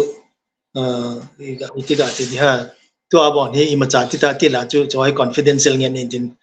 state secret ti ha chi tawang kanu ma ya cha chu government hin iti le khadwai se masat banga chu group khari ong hat be se teng hila mo hin group khadi asim wa am ho chu akai ha ding asun ye ding adog dal ding asim ji min tin ting le overall aji venai le government hi kin successful kasan manipura IM ho asu chaw na ding wa ZDO probable wa ZDO ho nasata adu wa le Tamenglon area ting le Senapati ting le Kangpopi district area izad ham khon hu IM ho chat thelo wa ko yo chong hu government in nasata a policy is successful in kamun ye chu hin tin chia chu to yo hi ve na hele chi ukrul district ni yaung hop khenu wana anoi lam chi cha san lam kamjong kiti district chu ma hong sim wa tila chung lam ukrul hong sim cha hong sim wa cha khon nasata tangkun ho hong ki divide no chu chi government policy sauta hintin chu public hong ki divide na le athing no mi hong ki divide je automatic e chu tia chu with respect to ZUF formation ji ke la hele iho ke se hello mail he ho ding ao ha chu ma na e chu mo gol chong ha be se li ho ji gen te diu de ji jian ho mo hintin tia chu ba iho Amy group ga kitile Amy community dinga ji thing apa chu me tia ka sei no mu chu ale to hi ama kangpo pi area lang hin ipiti sei tham pok a bol jeng win pok a bol jeng win na ma ba na hi mi te u keng te to ki boy theding din mona na muam sir na study dana chi wa he direct in wang ka sei the poi he wang tu pe na situation na wa he full scale ni danga in boy ta bonga I boy du ka ta san ta pun ta ye chu government ni jong naga ho to na sa in boy yu chi chu lesson khat to me ho to I boy ho lesson khana ne utan te le center sanong na sa ta I bi ha za chan na mo hin chia chu I ho tua I ukeng ho to I boy ki ti hui thil neu cha chu sau sau ne ta he wa large scale ni danga in ki tha to wa gal tabangam chi wang chu kata san pui government of halpon ye chu ari percussion chu hong sang be se din tin na ye chu ho ai il khat ka ga se be no chu ho I khat keu se I foreign policy wa khu even ai le manipura thilum hi imeo se repercussion burma om na burma wi chen jo chu burma thilum ma le manipur repercussion mai chu ya chu India government jong burma khu na sata interest nei chu chu sia chu ho langa ha boy lang ho boy ti ang kho he do ba na mi langa ho ki teng khom ki nei chu yo manipur khom bang lang ho ki cheng khom ki thoi chu ya chu ha ki la ni dangai na boy bang wai boy di ma ka ta san lu pi ale sa to hi san lam te tun san lam ma hung lu tin na san te ai mi te to hin ki boy je ba hi a movement nu le a thal choi ho a han nau kiem tha zenga na muam $80 na muam a je chu am hola adinga a hat pen le atam pen unlf te jong pambe group le koireng group ti hin a ki hom hen ta vin na ken YouTube episode ang kana say zin from revolutionary movement sovereignty to village volunteer tin jong kana say nang mamu danin ipiti $1 na muam hengi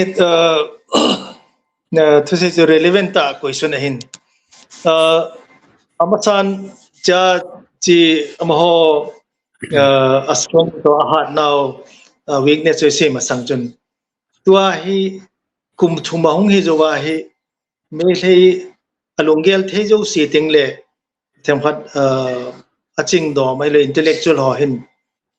chi ho ku ki ho to akina hi hamo sa sa hu ai chu amho gel dana chu atila chu ei chai do di dan wa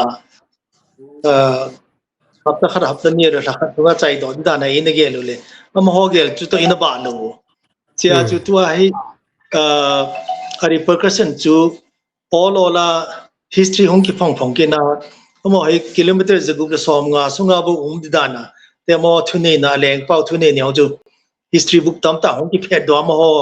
gal bol je a chu te le ho mi tha se te wa history ong sim lo chu chi gal je ai le khathim ho no le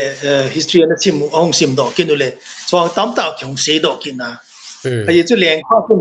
moi rang ho thu yo na nei lo se di dai se ai le ni chu hin tin so ong ki se ai la mo he amo hat nal to lal nau chu hai tul available hin hangam hin thuna ni puiti hi hong ki se phong che approve to hong ki se che mi hello di ki samwai kol ho vai ho foreigner ong he to cha chu me intellectual ho ki sa ki si u chu cha chu ti galum he mo aphamo be se adi mo be se cha chu itile chi course correction ki bol de hum itile chi reverse ki bol de hum ati wa he to ai popular government bol di tiu to ep pa chi ho to mi phayan honglo na hong theu airport naman nol naman theu tia the tv dunga ana pochi to ana ki sam ho to ai they all mellowed down na kam thim telemi ate cha huwa a statement ho vele chun is become very soft so I mo na sata awakening a hilawale igel don na thana he do thana khat ani wa ai zo overall chi te te ki sa nu I ho I mang zo ve I ho I min si zo ve I ho I po zo ve ti hi a he nu ta chu ti hi I ho sang a thing thing sila mo hi na sata da zo mo na sata gen te na sata min si vai chu ti chu hin tin na te chu amasan ga ke to second part chin thong do cho mo strength ki ti chu enge amon ahin na diwa dam na dingwa barba sunga barma junta na unta yang support abol wa ta mo ko to e mi ho ga ki kap to ha ta ho cha ga mo chu na chu min ahin na dingwa akibol te ye chu mon cha ku base ne lo le munda nga chi na de ne lo chu te chu e mi ho chu acha tagang division ang ki cheng te chin sin ang ki cheng cha hui ki sel the te le chita ga ang ki sel the na bangladesh ang amo dinga chu langa chita gong lama ga chi chu ga gam lai ta chu ye chu Mizoram across nga yu Assam across nga yu na ji hostile te amo dinga nai ken chu Burma sagang division chu ye nang tin sagang division na chu achi ding wai le number 1 na chu ikat ho a government sipai ho lung lai sa diu tin le cha cheng ho na go lung lai sa diu there's a suma cho ha sa cha mo ya tu gal hong ki patila chu alam kai pau de kol pu chu da sata pressure hong phe na cho ma tun pam bu group ko ma chu mi them phat ke surrender sa on atia aki surrender sa wa aki surrender now amei thalo tu de lew jun hoila ma ko na mon in sa sa ka kila hom na government angin te chu hin tin te chu alim la san yong chun zo thu ki se hi ti ki he chu ye chu Burma ma hello le China ko na I khatu AK series ho bo ki mo ya na tengle tua Cambodia lam Thailand dunga nage khana America ten supply M16 ho bo ki muki na ya in sa so strictly India te se ma ya amon in sa samta surrender chu achi de kolpu min phana dinga chu methal amang ho yong chu recover ka bol we tengle am ho a village volunteer ho mi phai to la le ka ya nom ta na cheng chu zana duty a frona sol chu ha sai cha chu am ho a thing noi mi hama ma cho ki surrender sa wa chu ho chu village volunteer convert a bol wa na I ho do na dinga chu dasata policy na bol chu tia chu tua tu pe na hi mo hi dasata degree ji mai chu ye chu Burma la government du da talo hoi ta support thei talo na te chu mo hin tua ahin na dingwa hi IM te na sata batar bol wa na mo ito kyo hin na sata aleng pau san yung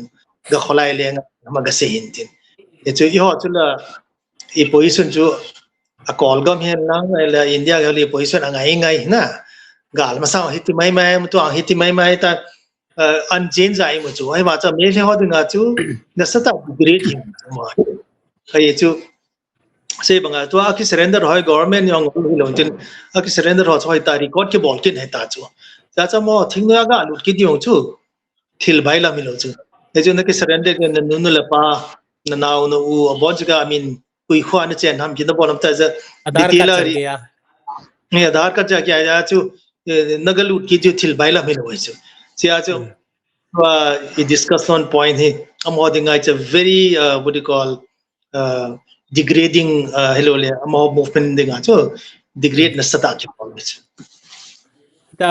zone si banga chu emitian do khel khao adi na khat chu ipam tele itilai sa na emite hi Manipur integrity dingai na panu so ipui pa kha pa na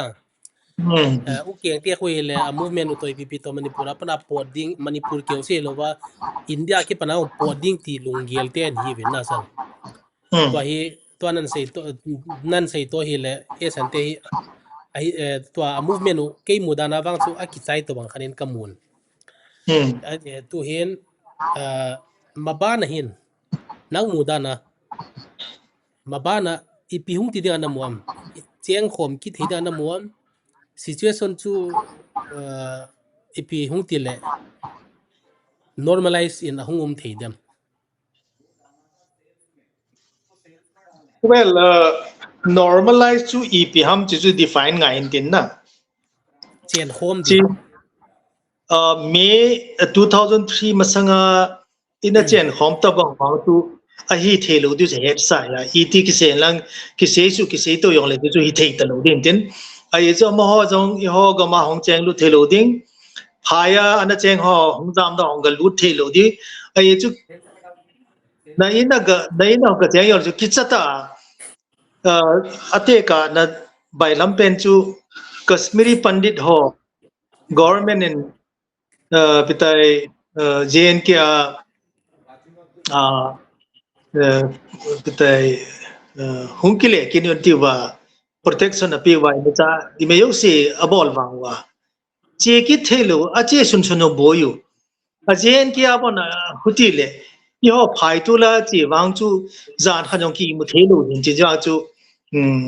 gelong gel lo ding te le ha cha ki ne hawang chu short thim ki ne diu kata sanin te chu number 1 point in tin ani na chu normal ki ti chu to a ke ga na to a normal a ka ge chu ai chu phate cha central force on ki buffer zone hu hoita e khen pe wa e ho kang wai khela ki chu thelo ma kang wai a ko na hong lu thelo chi hong zanila dunga MP pau hi phun jiang lo ha bimola koi ma za na chu politician hi vote akai kit na dinga chu nom nom se te ve chu politician tu thei ma chu series ta hong gel be se lo di chu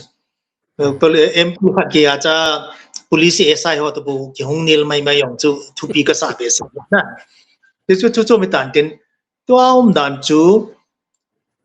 achuru chan por hi hail lang amore lam hen lang te la ka pu pi lam yo le to ai kum thum ta ma gan thei tai nu phen wai to ai ipha to situation hi normal da na ki la ai ta chu na New ga te normal. conform ta chu ni to normal hi ta ki la ta chu tele sayong a sayong za thum le som nga za thum le som nga ki cho ki ni ngai ta chu atila chu zenil som nga ne ki cho ya na te ka ne cha chu aizol re na ki hinga adjust ki bola ki hingi ngai ta chu achu ti ma chu kang pu pyo ta chu kahin da nu a khelu wa ta chu hing ta more la ma chang chu ta chu nga tele lampi yo ki sem wa chi tiger road german road ki sem wa tele more la ma chi di ong chi singa la ma chi lampi khat ki sem wa ta chu i he ne na di chu ki bola chu ke la chi normal ka la ta chu chi normal a chu ki la argument yo se hindan chu cha chu basic bol wa hele i movement hi phate cha i pat tha di hintin phaya ga chen kin na mele ho to ga chen kin na khoma cha chi chu normal ai la go le wang chu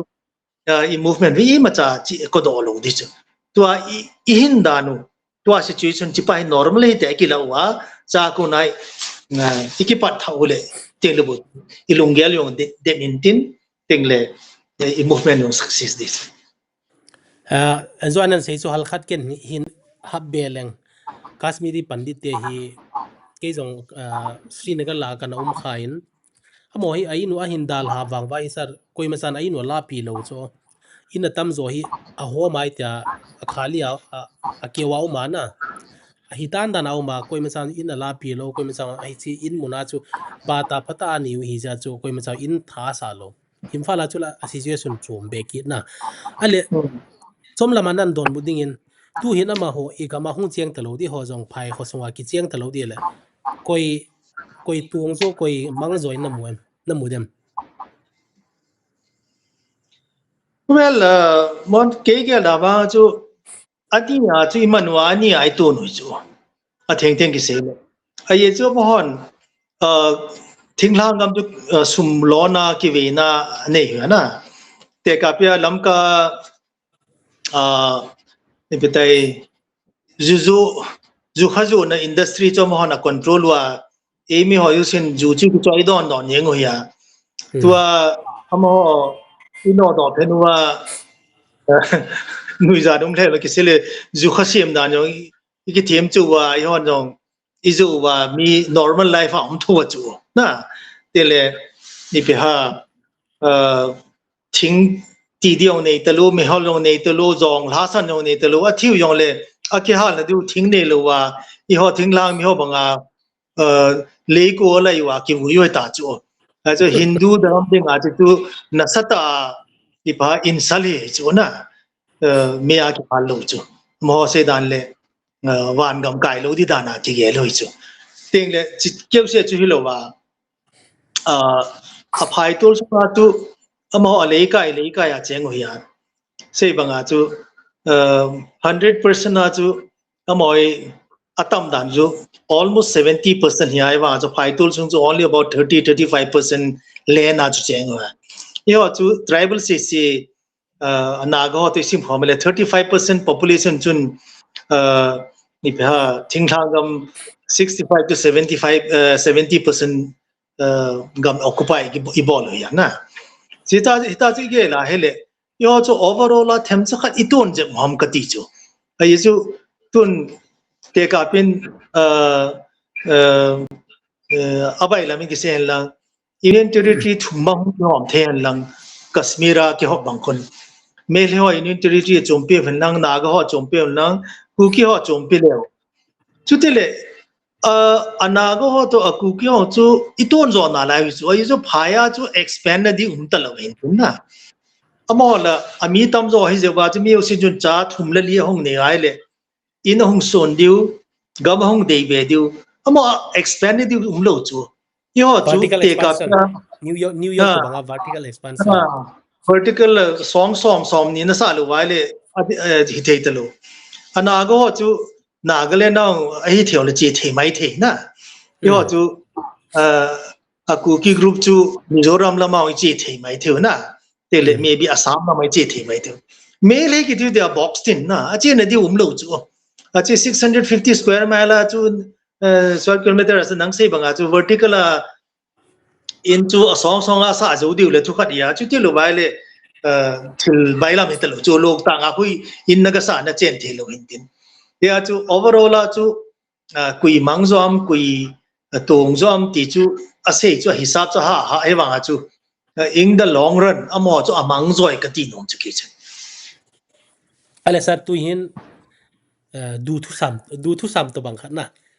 lungge lai ta just imagination khat na dongi ka tin tu chungi boinau hi lungel chu May 2023 anu nunggel thain lang na nangma na exposure na to nan sei di Burma gama boina umlo an hi hen lang na democracy hi lo chu ka he poi in la Burma gama boina nai lo ding hita PDF photo koi ho ke kap to nai lo ding in tua Manipur boina chu hita so hitale EPT divam e ho adinga advantage dinga na muam ele lo am ho advantage dinga na muam Burma boina lo di Manipur boina tu abanga chet di well hypothetical example book se then din chi ti wang chu ha san de nei wa chu ke gel da na Burma boinom hi i ho dinga phachum za ka het chu ye chu tun Burma boina num hi nai le mi ma hon kem phati cha ne wa hi na di dam na dinga chu Burma te government to asipai ho sumapi wa hoi ta mo hin tin amo cha na support di ho zo chu disadvantage ai im zo di hom ti ka gel tin ya chu Burma ta bo ya le status quo thi ma imu ba na a hat zo alel zo mlo wa chitabang thi ma ka mun tin Burma Pakistan government no mehna hoita pisun malale abe kolte karab hi ahi te sipai ho government jong amhon sumpi pi jo support di huya i ho tu nasata again the zo di hom ti gel na khat kan akala masala to bain khat na dong nge sir MNFT China an lu no wa khotong po sa training aga bolwa alam kai ma sapian chu major pu dem hosia ga gang te hin na ama hi ipiti thi ham nang he dana ama ma chu upang upata damlo wa thi ya na mi tha wa he lo pi chu chi chu ne hen nom la ni thai lo ham hello pi chu ke he dana ale ama hi lo zo ham pu tuan khopum bai te zo ham akit than chu me ama chu chu thau chu ipiti ki tha ham tuan bai te pu tuan khopum bai te chu me te mon ji story hi sau be sen tin ji som lamin chom lamin ke sei le che mizo kuki underground movement ani ti wa manipura na kyo neu cha cha kan hi na la yo kain ko te yo tam ta cha ha na pangon ti movement na hi a movement ne hong chi che le chom khat zo ba chu ipiti tam ti le chi dem khosi te holoi tua chi ton khum bai te te holoi hung popular zo bai ta chu na tuai pui ma za da lon ki se le amo he hong popular zo phen wa chu amo he ako wa ai zo la ki ho dia ti wa ako he wa chu amo la loyalist ka chu na che wa le na tha di hi na che lo di hi ati wa na so lo wi chu thì chiong hi thu sim khat an mai chu chi a chu dem khaji ang chu ja chu na su cha hin tin na to bai te pa wang chu le ma chu Mizoram wa sa ya chu chu ama chu aman wa akap li wa na ya chu ola agu yong chu ga po do wa chu that's a different story chu chi ta bang hi an mai chu ai chu kidang ta a movement chu chom khat chu government in nasata operation hong bol na tu MNF ho chu nasata degrade hong hi chu ke Assam ra phla kom la ya chu assistant दिसंबर के director 3 कार्ड अभी तक आपके एक्टिवेट नहीं हुए higher ho to se mahale in madam changyam अभी khana list नहीं आया है लास्ट आपको जो लिस्ट मिला था उसमें से आप एक बार down चेक कर लीजिए कि कौन से हैं उसका film ho का वापस एक बार करवाएं ठीक alam है pai kam ta tu पूरा करा के struggle लेकिन ko मैडम मेरे bang को surrender कंफर्मेशन time चाहिए tung tim tam ta Saraswati ge madam la confirmation चाहिए कि आज hai के wa पेमेंट कोई भी पेंडेंसी नहीं है i ho lama madam kai lo le confirmation kai na चाहिए कोई भी कार्ड पेंडेंसी नहीं होना चाहिए the very ठीक staunch है loyalist nasata Pallavi ni na amo ton again Pallavi madam the Mizoram independent mammoyology sudden 5 card Manipur दिसंबर मंथ के एक्टिवेट great होने बाकी है Mizoram reform थे दिसंबर जो मंथ हाँ में था तो कि आपको तो जो मैंने लास्ट मैसेज किया था हाँ आज जो मैंने चाहे लास्ट आपको दिया था हम उन बैठवा दे सबको एक बार एसएमएस करवा लो फंक्शन ताकि कोई भी ये भी पेंडेंसी होगा ना रहे ठीक है ये किताब नहीं है और पूरे कंफर्म हम चाहिए और मैडम ये कल की रिपोर्ट कम में बाइक जीरो आ जाना है कि चाहिए आपका इसे हो साथ तो होंगे चार जो फिर वाचु ठीक है करवा के आप कंट्री नंबर होते हैं कंफर्म वो करो भी eliminate के बोलो ले हूँ बोई तांते तीलुम थिम हूँ माना चाहे जो अमां देम खुशी जो को हुआ अमां जो माना था दितियों तो policy नम्बर दान वो itu maho mama khat lu se ho mama hai ti cho se do yong chu na chi pu pu na tha de na chi lu de tia cha tu na chi lu na chi tu bang sorry zum chu na head band no mai le khat we na hong ting le ke hu lim na te ye chu chi it's everything is documented na tua kan do na hi sa tu chung boina hong ki pana boina hong tila hi Mizoram lang ho to hing ki job man wale hal khat na ti hola lam kai ti ding amai lo le milam ho WhatsApp group la dunga nzi naw na mizote so pi mizote pi na ta sar naw ham tuan hopum thatte hi ve du dai ti ho khat ana ki se khat omin na ti ja chu kan do thu hin nang hi intelligence lang hi to hi cho hi na ha he din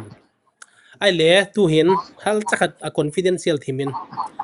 boina hung ki pat le inam se pai teu hi inam sam sau teu hi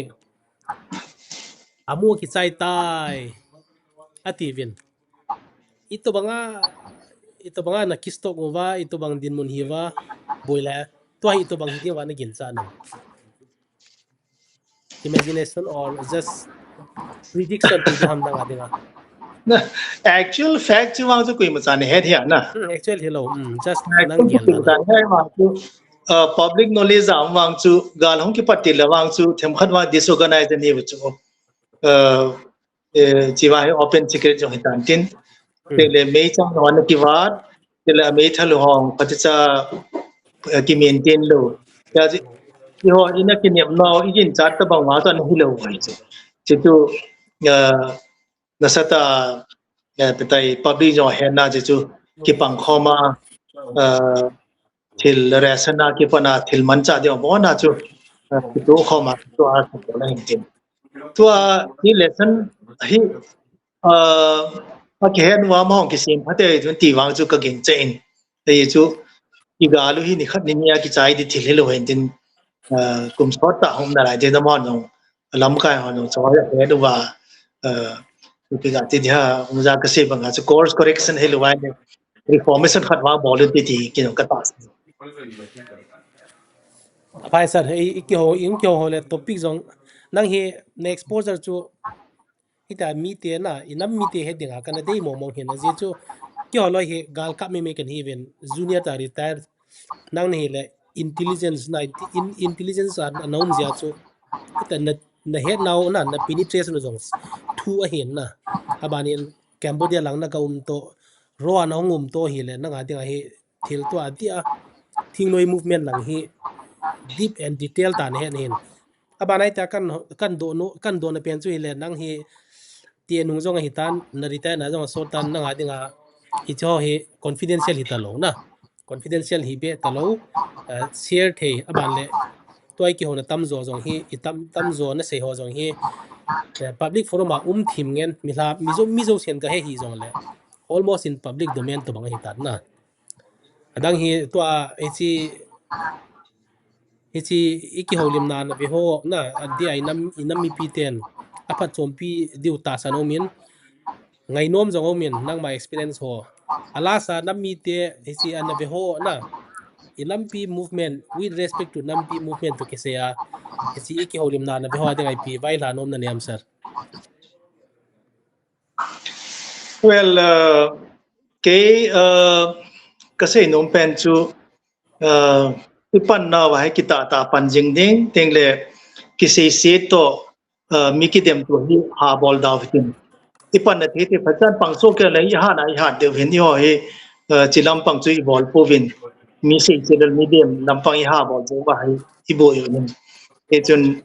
I golu chu heading ha panai pan ni khat chu pathen ni yong e pan piwin tu chan ge hi dam na yo e piwin ji chun itu bus khat chu ni khat chi mol so te duty chu ka kine min ji chun lung than di welin anewalin tele au sa wai sai bon ta kai pan hom jing dim chu mi u si ko ma team na le taw na ka hu le ka ki pai ki pau me sar hey ni he ni nia nang zo infantry lui ke infantry lui military strategy dana la no mala la di hintin nam mi ten na ai chi nam mi te response ve tin ito banga mi piten an vet vai to bang comment sumam ichi comments ho hin veziang ka tin abanin comments dung zuin phalem sang khat le next abanin ki hozi ji tin san nang he na knowledge si ka se banga nam mi te la open forum and record na koi lo dinga pamai kana sa hin tunia din hitian tunia din chai pontin san mabana holin kimuto kitela na bang pausa Engi ka ki pai thank you